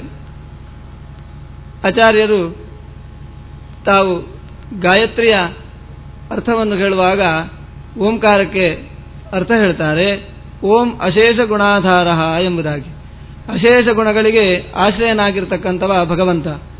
ಅದರಿಂದ ಆ ಓಂಕಾರದಿಂದ ಪ್ರತಿಪಾದ್ಯನಾಗಿರ್ತಕ್ಕಂಥವ ಭಗವಂತ. ಅದರಿಂದ ವೇದವ್ಯಾಸ ದೇವರು ಓಂ ಅಥಾತೋ ಬ್ರಹ್ಮ ಜಿಜ್ಞಾಸ ಅಂತ ಹೇಳಿದ್ರಿಂದಲೇ, ಅಲ್ಲಿ ಓಂಕಾರವನ್ನು ತಾವು ಹೇಳಿದ್ರಿಂದಲೇ ಮಂಗಲಾಚರಣೆ ಮಾಡಿದಂತಾಯಿತು. ಆ ಅಶೇಷ ಗುಣಗಳಿಗೆ ಅಂದರೆ ಗುಣಭರಿತನಾಗಿರತಕ್ಕಂತಹ ಭಗವಂತನನ್ನು ಹೇಳತಕ್ಕಂತಹ ಓಂಕಾರವನ್ನು ಹೇಳಿದ್ದರಿಂದ ಆ ಮಂಗಲಾಚರಣೆ ಮಾಡಿದಂತಾಯಿತು. ಮಂಗಲಾಚರಣೆ ವೇದವ್ಯಾಸ ದೇವರು ಮಾಡಲಿಲ್ಲ ಎಂಬ ಆಕ್ಷೇಪಕ್ಕೆ ಇಲ್ಲಿ ಅವಕಾಶ ಇಲ್ಲ ಎಂಬುದಾಗಿ ರಾಯರು ಈ ಓಂಕಾರದ ಮೊದಲ ಪ್ರಯೋಜನವನ್ನು ತಿಳಿಸ್ತಾ ಇದ್ದಾರೆ, ಮಂಗಲ ಎಂಬುದಾಗಿ. ಇನ್ನು ಅಶ್ರವಣೆ ಎರಡನೇ ಪ್ರಯೋಜನ.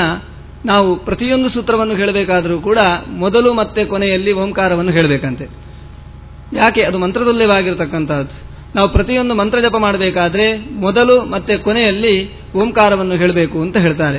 ಯಾಕಂತ ಕೇಳಿದ್ರೆ, ಸ್ರವಂತ್ಯನೋಂಕೃತಂ ಬ್ರಹ್ಮ ಪರಸ್ತಾಚ್ಯ ವಿಶೀರ್ಯತೆ ಎಂಬುದಾಗಿ. ನಾವು ಜಪ ಮಾಡುವುದು ಯಾಕೆ? ಪುಣ್ಯ ಸಂಪಾದನೆ ಮಾಡುವುದಕ್ಕೋಸ್ಕರ. ಆ ಪುಣ್ಯ ಬರಬೇಕಾದ್ರೆ, ಮಂತ್ರ ಜಪ ಮಾಡುವುದರ ಮೂಲಕ ಪುಣ್ಯ ಬರಬೇಕಾದ್ರೆ ಮೊದಲು ಓಂಕಾರವನ್ನು ಹೇಳಬೇಕಂತೆ. ಮೊದಲು ಓಂಕಾರವನ್ನು ಹೇಳುವುದರಿಂದ ಮಂತ್ರ ಜಪ ಮಾಡಿದಾಗ ಏನು ಪುಣ್ಯ ಬರ್ತದೆ, ಆ ಪುಣ್ಯ ನಮಗೆ ಲಭಿಸ್ತದೆ. ಆ ಓಂಕಾರವನ್ನು ಹೇಳದಿದ್ದರೆ ಪುಣ್ಯ ಬರುವುದಿಲ್ಲ. ಮೊದಲು ಓಂಕಾರವನ್ನು ಹೇಳಿ ನಾವು ಮಂತ್ರವನ್ನು ಜಪ ಮಾಡಿದಾಗ ಪುಣ್ಯ ಏನು ಬರ್ತದೆ, ಆ ಪುಣ್ಯ ಸೋರಿ ಹೋಗಬಾರದು. ಆ ಸೋರಿ ಹೋಗಬಾರದು ಅಂತ ಆದರೆ ಕೊನೆಯಲ್ಲೂ ಓಂಕಾರವನ್ನು ಹೇಳಬೇಕು. ಸ್ರವತ್ಯನೋಂಕೃತಂ ಬ್ರಹ್ಮ ಪರಸ್ತಾಚ್ಯ ವಿಶೀರ್ಯತೆ ಎಂಬುದಾಗಿ. ಹಾಗಾಗಿ ಮೊದಲು ಓಂಕಾರ, ಹಾಗೆ ಕೊನೆಗೆ ಓಂಕಾರವನ್ನು ಹೇಳಿದ್ದರಿಂದ ನಾವು ಆ ಮಂತ್ರ ಜಪ ಮಾಡಿದ್ದರಿಂದ ಬಂದಂತಹ ಪುಣ್ಯ ಏನಿದೆ ಅದು ನಮ್ಮಲ್ಲಿಯೇ ಉಳಿಯಲಿಕ್ಕೆ ಸಾಧ್ಯ. ಹಾಗಾಗಿ ಅಶ್ರವಣೆ ರಾಯರು ತಿಳಿಸ್ತಾ ಇದ್ದಾರೆ. ಸೂತ್ರದಲ್ಲಿ ಓಂಕಾರವನ್ನು ಯಾಕೆ ಅಳವಡಿಸಿದ್ದಾರೆ ಅಂತ ಕೇಳಿದರೆ, ಅದರ ಪ್ರಯೋಜನ ಏನು ಅಂತ ಕೇಳಿದರೆ, ಅದರಿಂದ ಆ ಸೂತ್ರದಿಂದ ನಾವು ಸೂತ್ರವನ್ನು ಹೇಳುವುದರಿಂದ ನಮಗೇನು ಪುಣ್ಯ ಬರುತ್ತದೆ, ಅದು ಸೋರಿ ಹೋಗಬಾರದು. ಅದಕ್ಕೋಸ್ಕರ ಆ ಓಂಕಾರವನ್ನು ಹೇಳಿದ್ದಾರೆ ಎಂಬುದಾಗಿ ಓಂಕಾರದ ಎರಡನೇ ಪ್ರಯೋಜನವನ್ನು ರಾಯರು ತಿಳಿಸ್ತಾ ಇದ್ದಾರೆ. ಇನ್ನು ಯುಕ್ತಿ ವಿಶೇಷ ದ್ಯೋತನಂ, ಆ ಸೂತ್ರ ಹೊರಟಿರುವಂತಹದ್ದೇ ಭಗವಂತನನ್ನು ತಿಳಿಯುವುದಕ್ಕೋಸ್ಕರ. ಯಾವತ್ತೂ ಕೂಡ ನಾವು ಜಿಜ್ಞಾಸೆ ಮಾಡುವುದು ಯಾವುದು, ಯಾವ ವಸ್ತುವನ್ನು ನಾವು ಜಿಜ್ಞಾಸೆ ಮಾಡ್ತೇವೆ ಅಂತ ಕೇಳಿದರೆ ಸಂದಿಗ್ಧವಾದ ವಸ್ತುವನ್ನು ಜಿಜ್ಞಾಸೆ ಮಾಡ್ತೇವೆ. ಒಂದು ವಸ್ತುವಿನ ಬಗ್ಗೆ ನಮಗೆ ಸರಿಯಾದ ಜ್ಞಾನ ಇದೆ ಅಂತ ಕೇಳಿದರೆ ಅದರ ಬಗ್ಗೆ ನಾವು ತಿಳಿದುಕೊಳ್ಳಲಿಕ್ಕೆ ಹೋಗುವುದಿಲ್ಲ. ಈಗ ಒಂದು ವಸ್ತು ಸ್ಪಷ್ಟವಾಗಿ ನಮಗೆ ತೋರ್ತಾ ಇದೆ, ಒಂದು ಘಟ ಸೂರ್ಯನ ಬೆಳಕಿನಲ್ಲಿ ಇದೆ, ಅದರ ಬಗ್ಗೆ ನಮಗೆ ಸ್ಪಷ್ಟವಾಗಿ ಜ್ಞಾನ ಇದೆ. ಅದರ ಬಗ್ಗೆ ಯಾರು ಇದು ಘಟವೋ ಅಥವಾ ಬೇರೆ ಯಾವುದೋ ವಸ್ತು ಅಂತ ಯಾರು ಜಿಜ್ಞಾಸೆ ಮಾಡಲಿಕ್ಕೆ ಹೋಗುವುದಿಲ್ಲ. ಯಾವತ್ತೂ ಕೂಡ ಜಿಜ್ಞಾಸೆ ಮಾಡುವಂತಹದ್ದು ಯಾವ ವಸ್ತುವನ್ನು ಅಂತ ಕೇಳಿದರೆ ಸಂದಿಗ್ಧವಾದ ವಸ್ತುವನ್ನು ನಾವು ಜಿಜ್ಞಾಸೆ ಮಾಡ್ತೇವೆ. ಯಾವುದರ ಬಗ್ಗೆ ಸರಿಯಾದ ಜ್ಞಾನ ಇಲ್ಲ ಅದರ ಬಗ್ಗೆ ನಾವು ಜಿಜ್ಞಾಸೆ ಮಾಡ್ತೇವೆ. ಹಾಗಾಗಿ ಈ ಸೂತ್ರ ಹೊರಟಿರುವಂತಹದ್ದು ಬ್ರಹ್ಮನ ಜಿಜ್ಞಾಸೆ ಮಾಡಲಿಕ್ಕೆ, ಅಥಾತೋ ಬ್ರಹ್ಮ ಜಿಜ್ಞಾಸ ಅಂತ. ಬ್ರಹ್ಮನ ಬಗ್ಗೆ, ಬ್ರಹ್ಮ ಅಂದರೆ ಭಗವಂತ, ಭಗವಂತನ ಬಗ್ಗೆ ನಮಗೆ ಜ್ಞಾನ ಇಲ್ಲ. ಅಂತಹ ಭಗವಂತನ ಬಗ್ಗೆ ಜಿಜ್ಞಾಸೆ ಮಾಡಲಿಕ್ಕೆ ಹೊರಟಿರುವಂತಹದ್ದು ಈ ಸೂತ್ರ. ಪರಕೀಯರು ಏನು ಹೇಳ್ತಾರೆ ಅಂತ ಕೇಳಿದರೆ ಬ್ರಹ್ಮನ ಜಿಜ್ಞಾಸೆ ಮಾಡಬೇಕಾಗಿಲ್ಲ, ಬ್ರಹ್ಮ ಬಗ್ಗೆ ನಮಗೆ ಸರಿಯಾದ ಜ್ಞಾನ ಇದೆ. ಯಾಕೆ? ಬ್ರಹ್ಮ ಜೀವ ಐಕ್ಯವನ್ನು ಹೇಳುವವರು, ಅಹಂ ಬ್ರಹ್ಮಾಸ್ಮಿ ಅಂತ ಹೇಳಿ ಜೀವ ಮತ್ತು ಬ್ರಹ್ಮನಿಗೆ ಐಕ್ಯವನ್ನು ಹೇಳುವ ವಾದಿಗಳು ಏನಿದ್ದಾರೆ ಅವರಿಗೆ ಏನು ಹೇಳ್ತಾರೆ ಅಂತ ಕೇಳಿದರೆ, ಜೀವನ ಬಗ್ಗೆ ನಮಗೆ ಗೊತ್ತಿದೆ, ನಮ್ಮ ಬಗ್ಗೆ ನಮಗೆ ಗೊತ್ತಿದೆ ತಾನೆ, ನಮಗಿಂತ ಅಭಿನ್ನನಾಗಿರ್ತಕ್ಕಂಥವ ಬ್ರಹ್ಮ. ಆದ್ದರಿಂದ ನಮ್ಮನ್ನು ತಿಳ್ಕೊಂಡ್ರೆ ಅದು ದೇವರನ್ನೇ ತಿಳ್ಕೊಂಡ ಹಾಗೆ ಆಯಿತು, ಮತ್ತೆ ಬ್ರಹ್ಮನ ಜಿಜ್ಞಾಸೆ ಯಾಕೆ ಮಾಡಬೇಕು? ಹಾಗಾಗಿ ಬ್ರಹ್ಮನ ಜಿಜ್ಞಾಸೆ ಮಾಡಬೇಕಾಗಿಲ್ಲ ಅಂತ ಪರಕೀಯರು ಏನು ಹೇಳ್ತಾರೆ. ಅದಕ್ಕೆ ರಾಯರಲ್ಲಿ ಹೇಳ್ತಾ ಇದ್ದಾರೆ, ಯುಕ್ತಿ ವಿಶೇಷ ದ್ಯೋತನಂ ಅಂತ. ನೀನು ಹೇಳಿದ ಮಾತು ಸರಿಯಿಲ್ಲ. ಈ ಓಂಕಾರ ಏನು ಹೇಳ್ತಾ ಇದೆ ಅದು ಯುಕ್ತಿ ವಿಶೇಷವನ್ನು ತಿಳಿಸ್ತಾ ಇದೆ ಅಂತ. ನಾನು ಆವಾಗಲೇ ಹೇಳಿದ ಹಾಗೆ ಓಂ ಅಂದರೆ ಅದು ಭಗವಂತನ ಗುಣಪೂರ್ಣತ್ವವನ್ನು ತಿಳಿಸುವಂತಹ ಶಬ್ದ. ಓಂ ಅಶೇಷ ಗುಣಾಧಾರ ಅಂತ. ಭಗವಂತ ಅನಂತ ಗುಣಗಳಿಗೆ ಆಶ್ರಯನಾದವ. ಭಗವಂತನ ಗುಣಗಳು ಅದು ಅನಂತವಾಗಿರತಕ್ಕಂತಹದ್ದು. ಹಾಗಾಗಿ ಅನಂತ ಗುಣಗಳಿಂದ ಕೂಡಿದಂತಹ ಭಗವಂತನ ಜಿಜ್ಞಾಸೆ ಇಲ್ಲಿ ಮಾಡಬೇಕು ಅಂತ ಈ ಸೂತ್ರದ ಅರ್ಥ. ಓಂ ಅಥಾತೋ ಬ್ರಹ್ಮ ಜಿಜ್ಞಾಸ ಅಂತ ಹೇಳಿದರೆ ಅನಂತ ಗುಣ ಕಲ್ಯಾಣ ಗುಣ ಪರಿಪೂರ್ಣನಾಗಿರತಕ್ಕಂತಹ ಭಗವಂತನ ಜಿಜ್ಞಾಸೆ ಅದು ಕರ್ತವ್ಯ, ಅದನ್ನು ಮಾಡಬೇಕು. ಹೊರತು ಜೀವಬ್ರಹ್ಮ ಐಕ್ಯ, ಆದ್ದರಿಂದ ಜೀವನನ್ನು ತಿಳ್ಕೊಂಡ್ರೆ ಬ್ರಹ್ಮನನ್ನು ತಿಳ್ಕೊಂಡ ಹಾಗೆ ಆಗುತ್ತೆ ಅಂತ ನಿನಗೇನು ಹೇಳ್ತಿ, ಅದು ಸರಿ ಇಲ್ಲ. ಯಾಕಂತ ಹೇಳಿದ್ರೆ ಜೀವ ಬ್ರಹ್ಮ ಒಬ್ಬನೇ ಅಂತ ಆದರೆ ಭಗವಂತನಲ್ಲಿರ್ತಕ್ಕಂಥ ಅನಂತ ಗುಣಗಳು ಜೀವನಲ್ಲಿ ಯಾಕಿಲ್ಲ? ಅದರಿಂದ ಭಗವಂತ ಅನಂತ ಗುಣ ಪರಿಪೂರ್ಣನಾದವ, ಜೀವನಲ್ಲಿ ಅಲ್ಪವೇ ಗುಣ ಇರುವಂತಹದ್ದು. ಭಗವಂತ ಪೂರ್ಣ ಶಕ್ತಿಯುಳ್ಳವ, ಜೀವ ಅಲ್ಪಶಕ್ತಿಯುಳ್ಳವ. ಇದು ಅನುಭವ ಸಿದ್ಧವಾಗಿರುವಂತಹದ್ದು. ಹಾಗಾಗಿ ಇಂತಹ ಜೀವ ಬ್ರಹ್ಮರಿಗೆ ಭೇದ ನಮಗೆ ಸ್ಪಷ್ಟವಾಗಿ ಗೊತ್ತಾಗ್ತಾ ಇರುವಾಗ ನೀನು ಜೀವಬ್ರಹ್ಮ ಐಕ್ಯವನ್ನು ಹೇಳಿ, ಜೀವಬ್ರಹ್ಮ ಐಕ್ಯ ಇದ್ದಿದ್ದರಿಂದ ಬ್ರಹ್ಮ ಜಿಜ್ಞಾಸೆ ಪ್ರತ್ಯೇಕವಾಗಿ ಮಾಡಬೇಕಾಗಿಲ್ಲ, ಜೀವನನ್ನು ತಿಳ್ಕೊಂಡ್ರೆ ಬ್ರಹ್ಮನನ್ನು ತಿಳ್ಕೊಂಡ ಹಾಗೆ ಆಗುತ್ತೆ ಅಂತ ನೀನು ಹೇಳ್ತಿ, ಅದು ಸರಿ ಇಲ್ಲ, ಅದು ವೇದವ್ಯಾಸರಿಗೂ ಸಮ್ಮತವಾದಂತಹ ಅರ್ಥ ಅಲ್ಲ ಅಂತ ರಾಯರು ತಿಳಿಸ್ತಾ, ಅದಕ್ಕೆ ವೇದವ್ಯಾಸ ದೇವರು ಓಂಕಾರವನ್ನು ಹಾಕಿದ್ದು. ಯಾಕಂತ ಹೇಳಿದ್ರೆ ಅದು ಅನಂತ ಗುಣ ಪರಿಪೂರ್ಣನಾಗಿರತಕ್ಕಂತಹ ಬ್ರಹ್ಮ ಭಗವಂತನ ಜಿಜ್ಞಾಸೆ ಅದು ಮಾಡಲೇಬೇಕು. ಭಗವಂತನ ಅನಂತ ಗುಣಗಳ ಬಗ್ಗೆ ನಮಗೆ ಪರಿಚಯ ಇಲ್ಲ, ಆದ್ದರಿಂದ ಅಂತಹ ಅನಂತ ಗುಣಗಳಿಂದ ಕೂಡಿರತಕ್ಕಂತಹ ಭಗವಂತನನ್ನು ನಾವು ಜಿಜ್ಞಾಸೆ ಮಾಡಬೇಕು ಅಂತ ಈ ಓಂಕಾರದ ಮೂಲಕ ವೇದವ್ಯಾಸ ದೇವರು ತಿಳಿಸಿಕೊಟ್ಟಿದ್ದಾರೆ ಎಂಬುದಾಗಿ ರಾಯರು ಈ ಓಂಕಾರದ ಮೂರನೇ ಪ್ರಯೋಜನವನ್ನು ಇಲ್ಲಿ ತಿಳಿಸ್ತಾ ಇದ್ದಾರೆ. ಇನ್ನು ಮುಂದೆ ಹೇಳ್ತಾರೆ, ಮೀಮಾಂಸಾನುಗ್ರಾಹ್ಯಮಾನ ಕೀರ್ತನಂ.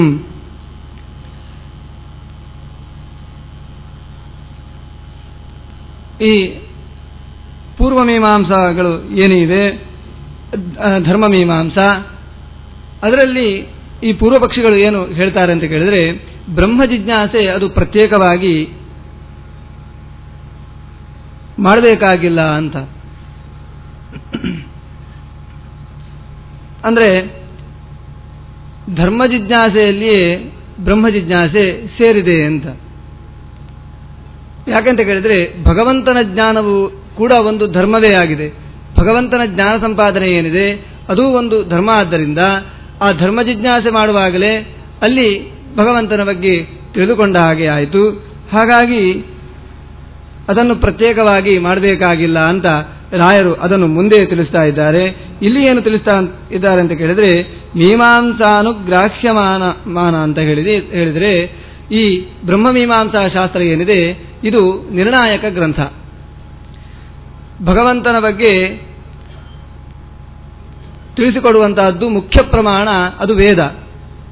ವೇದ ಏನು ಹೇಳ್ತಾ ಇದೆ ಎಂಬುದಾಗಿ ಈ ಬ್ರಹ್ಮಮೀಮಾಂಸಾ ಶಾಸ್ತ್ರ ಅದು ತಿಳಿಸಿಕೊಡ್ತಾ ಇದೆ. ನಿರ್ಣಯವಾಗಿರತಕ್ಕಂತಹದ್ದು ಅದು ವೇದ, ನಿರ್ಣಾಯಕ ಗ್ರಂಥವಾಗಿರತಕ್ಕಂತಹದ್ದು ಈ ಬ್ರಹ್ಮಮೀಮಾಂಸೆ. ಅದರಿಂದ ಈ ಅನುಗ್ರಾಹ್ಯವಾಗಿರತಕ್ಕಂತಹದ್ದು ವೇದ. ಆ ವೇದ ಅದು ಭಗವಂತನನ್ನು ತಿಳಿಸಿಕೊಡುವಂತಹದ್ದು. ಆ ವೇದದ ಸಾರಭೂತವಾಗಿರುವಂತಹದ್ದು ಅದು ಓಂಕಾರ ಅಂತ. ಎಲ್ಲ ಶಬ್ದ ಪ್ರಪಂಚ ಏನಿದೆ ಅದು ಓಂಕಾರದಲ್ಲಿ ಅಡಕವಾಗಿರುವಂತಹದ್ದು.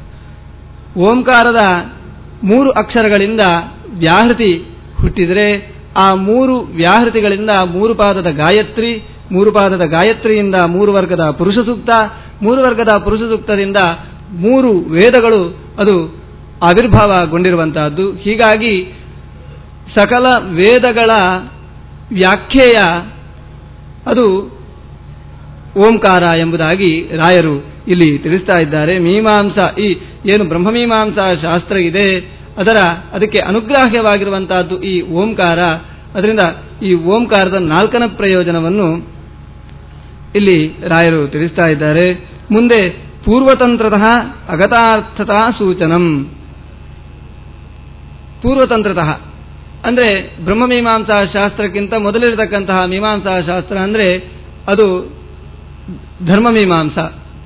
ಆ ಧರ್ಮಮೀಮಾಂಸಾದಲ್ಲಿ ಪೂರ್ವಪಕ್ಷಿಗಳು ಏನು ಹೇಳ್ತಾರೆ ಅಂತ ಕೇಳಿದರೆ, ಧರ್ಮಮೀಮಾಂಸೆಯಲ್ಲಿಯೇ ಭಗವಂತನ ಮೀಮಾಂಸೆಯು ಸೇರಿದೆ. ಧರ್ಮವನ್ನು ಅದೇ ನಾನು ಮೊದಲೇ ಹೇಳಿದಂತೆ ಭಗವಂತನ ಜ್ಞಾನ ಸಂಪಾದನೆಯು ಕೂಡ ಒಂದು ಧರ್ಮವೇ. ಆದ್ದರಿಂದ ಆ ಧರ್ಮಮೀಮಾಂಸಾ ಶಾಸ್ತ್ರದಲ್ಲಿಯೇ ಭಗವಂತನ ಜ್ಞಾನ ಸಂಪಾದನೆ ಸೇರಿದ್ದರಿಂದ ಪ್ರತ್ಯೇಕವಾಗಿ ಅವನ ಜಿಜ್ಞಾಸೆ ಮಾಡಬೇಕಾಗಿಲ್ಲ. ಈ ಬ್ರಹ್ಮಮೀಮಾಂಸಾ ಶಾಸ್ತ್ರ ಅದು ವ್ಯರ್ಥ ಅಂತ ಅವರು ಏನು ಪೂರ್ವಪಕ್ಷಿಗಳು ಹೇಳ್ತಾರೆ. ಅದಕ್ಕೆ ರಾಯರು ಹೇಳ್ತಾರೆ, ಪೂರ್ವತಂತ್ರತ ಅಗತಾರ್ಥತಾ ಸೂಚನಂ. ಈ ಓಂಕಾರವನ್ನು ಹೇಳಿದ್ದರಿಂದ ಅಗತಾರ್ಥತಾ ಸೂಚನಂ ಇಲ್ಲ. ಧರ್ಮ ಜಿಜ್ಞಾಸೆಯಲ್ಲಿ ಆ ಭಗವಂತನ ಜ್ಞಾನ ಸಂಪಾದನೆ ಅದು ಧರ್ಮವಾದರೂ ಕೂಡ ಅದರಲ್ಲಿ ವಿಸ್ತೃತವಾಗಿ ಬ್ರಹ್ಮನ ಜಿಜ್ಞಾಸೆ ಮಾಡುವುದಿಲ್ಲ. ಧರ್ಮದ ಬಗ್ಗೆ ಅಲ್ಲಿ ಮುಖ್ಯವಾಗಿ ಹೇಳುವಂತಹದ್ದು, ಬ್ರಹ್ಮನ ಬಗ್ಗೆ ಮುಖ್ಯವಾಗಿ ಹೇಳುವುದಿಲ್ಲ. ಆದರೆ ವಿಸ್ತೃತವಾಗಿ ಅಂದರೆ ಸಕಲ ಶಾಸ್ತ್ರದಿಂದ ಪ್ರತಿಪಾದ್ಯನಾದವ, ಸಕಲ ಗುಣಪರಿಪೂರ್ಣ, ಇದನ್ನೆಲ್ಲ ನಾವು ಭಗವಂತನಲ್ಲಿ ತಿಳ್ಕೊಳ್ಬೇಕಾದ್ರೆ ಭಗವಂತನಲ್ಲಿ ಇಷ್ಟು ಗುಣಗಳಿವೆ, ಅವನ ಗುಣಗಳ ಬಗ್ಗೆ, ಅವನ ಮಹಿಮೆಗಳ ಬಗ್ಗೆ ವಿಸ್ತೃತವಾಗಿ ನಾವು ತಿಳ್ಕೊಳ್ಬೇಕಾದ್ರೆ ಅದು ಬ್ರಹ್ಮಮೀಮಾಂಸಾ ಶಾಸ್ತ್ರದಿಂದ ಮಾತ್ರ ಸಾಧ್ಯ. ಅದನ್ನು ವೇದವ್ಯಾಸ ದೇವರು ತಾವು ಓಂಕಾರವನ್ನು ಹಾಕುವುದರ ಮೂಲಕ ತೋರಿಸಿಕೊಟ್ಟಿದ್ದಾರೆ ಎಂಬುದಾಗಿ ರಾಯರು. ಆದ್ರಿಂದ ನೀನು ಏನು ಆಕ್ಷೇಪ ಮಾಡಿದ್ದಿ, ಬ್ರಹ್ಮಮೀಮಾಂಸಾ ಶಾಸ್ತ್ರ ಬೇಕಾಗಿಲ್ಲ ಎನ್ನುವುದು ಅದು ಸರಿಯಿಲ್ಲ ಎಂಬುದಾಗಿ ರಾಯರು ಓಂಕಾರದ 5ನೇ ಪ್ರಯೋಜನವನ್ನು ಈ ರೀತಿಯಾಗಿ ತಿಳಿಸ್ತಾ ಇದ್ದಾರೆ. ಇದು ರಾಯರ ವೈಶಿಷ್ಟ್ಯ. ಮೊದಲನೆಯ ಸೂತ್ರದ ಮೊದಲನೆಯ ಓಂಕಾರಕ್ಕೆ 5 ಪ್ರಯೋಜನಗಳನ್ನು ತಿಳಿಸುವುದರ ಮೂಲಕ ಈ ಪರಿಮಳದ ವ್ಯಾಖ್ಯಾನದ ಮಹತ್ವವನ್ನು ರಾಯರು ಇಲ್ಲಿ ನಮಗೆ ತೋರಿಸಿಕೊಟ್ಟಿದ್ದಾರೆ. ಇದನ್ನೇ ವಾದೀಂದ್ರ ತೀರ್ಥರು ಪರಿಮಳಮತುಲಂ ಸಾಂಪ್ರದಂ ಸಂಪ್ರಭೇದೆ ಎಂಬುದಾಗಿ, ನಿಮ್ಮ ಪರಿಮಳ ವ್ಯಾಖ್ಯಾನ ಏನಿದೆ ಅದು ಈಗಾಗಲೇ ಆ ನ್ಯಾಯಸುಧಾ ಗ್ರಂಥ ಉಳಿದ ವ್ಯಾಖ್ಯಾನಗಳಿಂದ ಅದು ಪ್ರಸಿದ್ಧಿಯನ್ನು ಹೊಂದಿದ್ರೂ ಕೂಡ ನಿಮ್ಮ ಪರಿಮಳ ವ್ಯಾಖ್ಯಾನದಿಂದ ಅದು ಇನ್ನೂ ಪರಿಮಳಭರಿತವಾಯಿತು ಎಂಬುದಾಗಿ ವಾದೀಂದ್ರ ತೀರ್ಥರು ತಮ್ಮ ಗುರುಗುಣಸ್ತವನದಲ್ಲಿ ರಾಯರ ಪರಿಮಳ ವ್ಯಾಖ್ಯಾನವನ್ನು ಕೊಂಡಾಡ್ತಾ ಇದ್ದಾರೆ. ಈ ರೀತಿಯಾಗಿ ರಾಯರು ಶಾಸ್ತ್ರ ಪ್ರಪಂಚದಲ್ಲಿ ಮಾಡಿರತಕ್ಕಂತಹ ಪವಾಡ ಅದು ಅನೇಕವಾಗಿರತಕ್ಕಂತಹದ್ದು. ಇನ್ನೂ ಅನೇಕ ಗ್ರಂಥಗಳಿಗೆ ರಾಯರು ವ್ಯಾಖ್ಯಾನವನ್ನು ಬರೆದಿದ್ದಾರೆ. ಅವರ ವ್ಯಾಖ್ಯಾನದ ಶೈಲಿ ಅದು ಸಾಮಾನ್ಯದವರೆಗೂ ಅರ್ಥವಾಗುವಂತೆಯೂ ಇದೆ. ಅವರು ಬರೆದಿರತಕ್ಕಂತಹ ರಾಮಚಾರಿತ್ರ ಮಂಜರಿಯಾಗಲಿ ಕೃಷ್ಣಚಾರಿತ್ರ ಮಂಜರಿಯಾಗಲಿ ಅದು ಸರಳವಾಗಿರತಕ್ಕಂತಹ ಅವರ ಗ್ರಂಥಗಳು. ಅಷ್ಟೇ ಜಟಿಲವಾಗಿರತಕ್ಕಂತಹ ವ್ಯಾಖ್ಯಾನಗಳು ಕೂಡ ರಾಯರದ್ದು ಇದೆ. ಇಂತಹ ರಾಯರ ಮಹಿಮೆ ಅದು ಅಪಾರವಾಗಿರತಕ್ಕಂತಹದ್ದು. ರಾಘವೇಂದ್ರ ಸ್ತೋತ್ರದಲ್ಲಿ ಒಂದು ಮಾತು ಬರುತ್ತೆ. ರಾಯರ ಸ್ತೋತ್ರವನ್ನು ಗುರೋರ್ ಬೃಂದಾವನಾಂತಿಕೆ ಏತಸ್ತೋತ್ರಂ ಸಮುಚ್ಚಾರ್ಯ ಗುರೋರ್ ಬೃಂದಾವನಾಂತಿಕೆ ದೀಪ ಸಂಯೋಜನಾ ಜ್ಞಾನಂ ಪುತ್ರಲಾಭೋ ಭವೇದ್ಧ್ರುವಂ ಎಂಬುದಾಗಿ. ರಾಯರ ವೃಂದಾವನದ ಮುಂದೆ ರಾಯರ ಸ್ತೋತ್ರವನ್ನು ಹೇಳಿ ದೀಪ ಪ್ರಜ್ವಾಲನೆ ಮಾಡಿದರೆ ಪುತ್ರಲಾಭ ಭವೇದ್ಧ್ರುವಂ ಎಂಬುದಾಗಿ ಅಪ್ಪಣ್ಣಾಚಾರ್ಯರು ಗುರುಸ್ತೋತ್ರದಲ್ಲಿ ತಾವು ಉಲ್ಲೇಖ ಮಾಡಿದ್ದಾರೆ.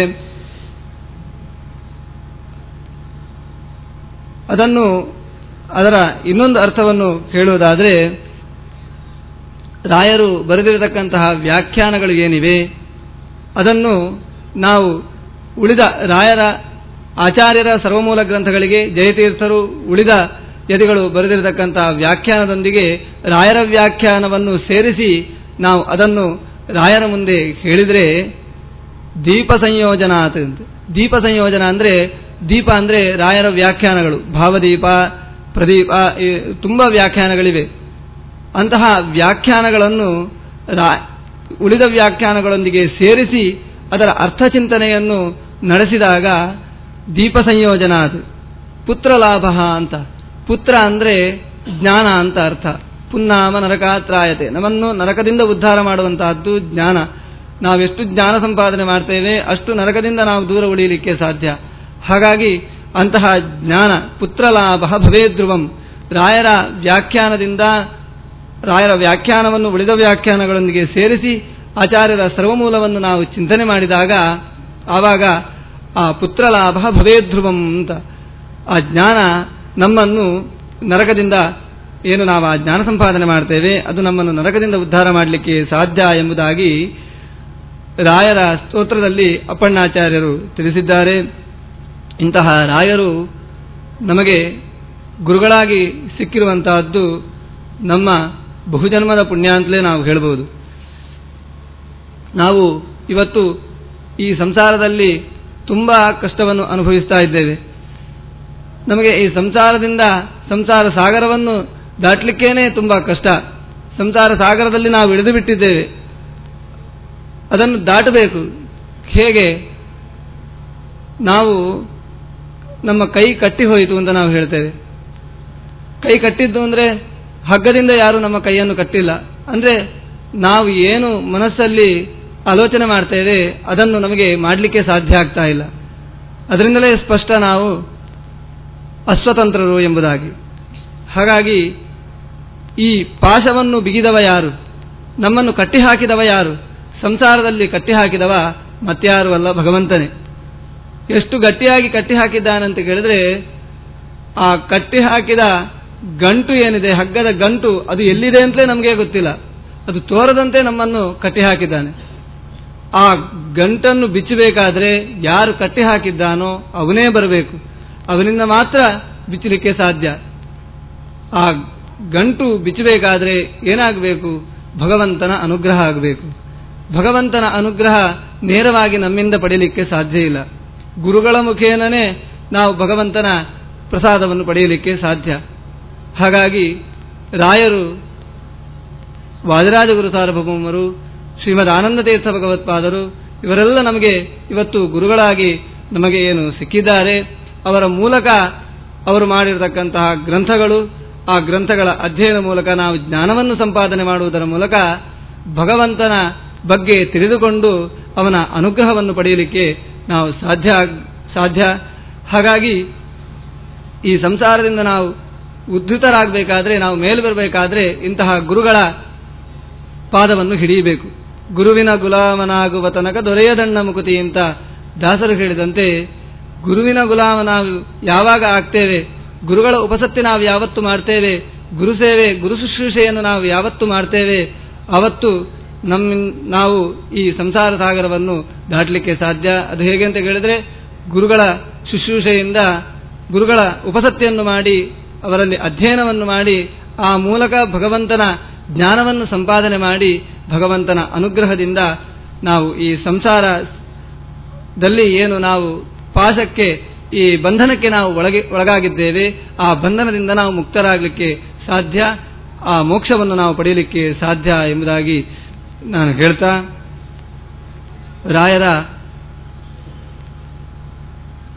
ಇಂತಹ ಮಹಿಮೆ ಅದು ಅಪಾರವಾಗಿರತಕ್ಕಂತಹದ್ದು.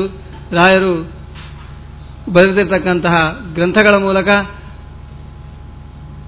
ಆಚಾರ್ಯರ ಸರ್ವಮೂಲದ ಚಿಂತನೆಯನ್ನು ಮಾಡುವುದರ ಮೂಲಕ ಭಗವಂತನ ಅನುಗ್ರಹಕ್ಕೆ ನಾವೆಲ್ಲರೂ ಪಾತ್ರರಾಗೋಣ ಅಂತ ಹೇಳ್ತಾ, ಈ ಶುಭ ಸಂದರ್ಭದಲ್ಲಿ ಈ ವೇದಿಕೆಯಲ್ಲಿ ಗುರುಗಳ ಮುಂದೆ 2 ಮಾತುಗಳನ್ನು ಆಡಲು ಅವಕಾಶ ಮಾಡಿಕೊಟ್ಟಿರತಕ್ಕಂತಹ ಅರ್ಚಕ ಪರಿಮಳಾಚಾರ್ಯ ಇವರಿಗೆ ನನ್ನ ಪ್ರಣಾಮಗಳನ್ನು ಸಲ್ಲಿಸಿ, ನನ್ನ 2 ಮಾತುಗಳು ಏನು ಭಗವಂತ ನನ್ನ ಬಾಯಿಂದ ನಾಲಿಗೆಯಿಂದ ನುಡಿಸಿದ್ದಾನೆ ಅದು ನನ್ನದೇನೂ ಅಲ್ಲ, ಎಲ್ಲ ಇಲ್ಲಿ ಆಸೀನರಾಗಿರತಕ್ಕಂತಹ ಗುರುಗಳ ಅನುಗ್ರಹ. ಅಂತಹ 2 ಮಾತುಗಳನ್ನು ಅದು ಎಷ್ಟು ಸರಿ ಇತ್ತೋ ಎಷ್ಟು ತಪ್ಪಿತ್ತೋ ನನಗೆ ಗೊತ್ತಿಲ್ಲ. ಆ ಮಾತನ್ನು ನನ್ನ ಗುರುಗಳ ಅಂತರ್ಯಾಮಿಯಾಗಿರತಕ್ಕಂತಹ ರಾಘವೇಂದ್ರ ಗುರುಗಳ ಒಳಗೆ ನಿಂತ ಭಾರತೀಯ ರಮಣ ಮುಖ್ಯ ಪ್ರಾಣ ಅಂತರ್ಗತ ಗೋಪಾಲಕೃಷ್ಣನಲ್ಲಿ ಅರ್ಪಣೆ ಮಾಡ್ತಾ ಇದ್ದೇನೆ. ಶ್ರೀಕೃಷ್ಣ ಅರ್ಪಣಮಸ್ತು.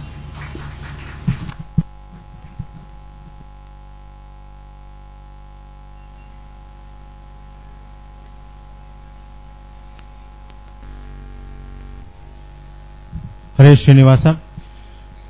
ಈ ಒಂದು ರಾಘವೇಂದ್ರ ಸಪ್ತಾಹ ಮಹೋತ್ಸವದಲ್ಲಿ ಈ ದಿವಸದ ಬೆಳಗಿನ ಪ್ರವಚನ ಮಾಲಿಕೆಯಲ್ಲಿ ಇಷ್ಟು ಹೊತ್ತು ನಮ್ಮ ಮುಂದೆ ರಾಯರು ರಚಿಸಿದಂತಹ ಪರಿಮಳ ವ್ಯಾಖ್ಯಾನದ ಬಗ್ಗೆ ಬಹಳ ಸುಂದರವಾಗಿ ಕೊಟ್ಟ ಸಮಯದಲ್ಲಿ ಅತಿ ಉಪಯುಕ್ತವಾದ ವಿಷಯಗಳನ್ನು ಶ್ರೀಯುತ ವಾಸುದೇವ ಉಪಾಧ್ಯಾಯ ಅವರು ಮಂಡಿಸಿದ್ದಾರೆ. ಮೂಲತಃ ಅವರು ಉಡುಪಿಯ ವಾಸಿಗಳು. ತಂದೆಯ ಹೆಸರು ವೇದವ್ಯಾಸ ಉಪಾಧ್ಯಾಯರು. ಪ್ರಸ್ತುತ ಅವರು ಶ್ರೀಗಳವರ ಬಳಿ ತಮ್ಮ ಸುಧಾ ವ್ಯಾಸಂಗವನ್ನ ಮಾಡ್ತಾ ಇದ್ದಾರೆ. ಇನ್ನೇನು ಮೇ ತಿಂಗಳಿನಲ್ಲಿ ಸುಧಾಮಂಗಳದ ಕಾರ್ಯಕ್ರಮವನ್ನು ಸಹ ಶ್ರೀಗಳವರು ಹಮ್ಮಿಕೊಂಡಿದ್ದಾರೆ.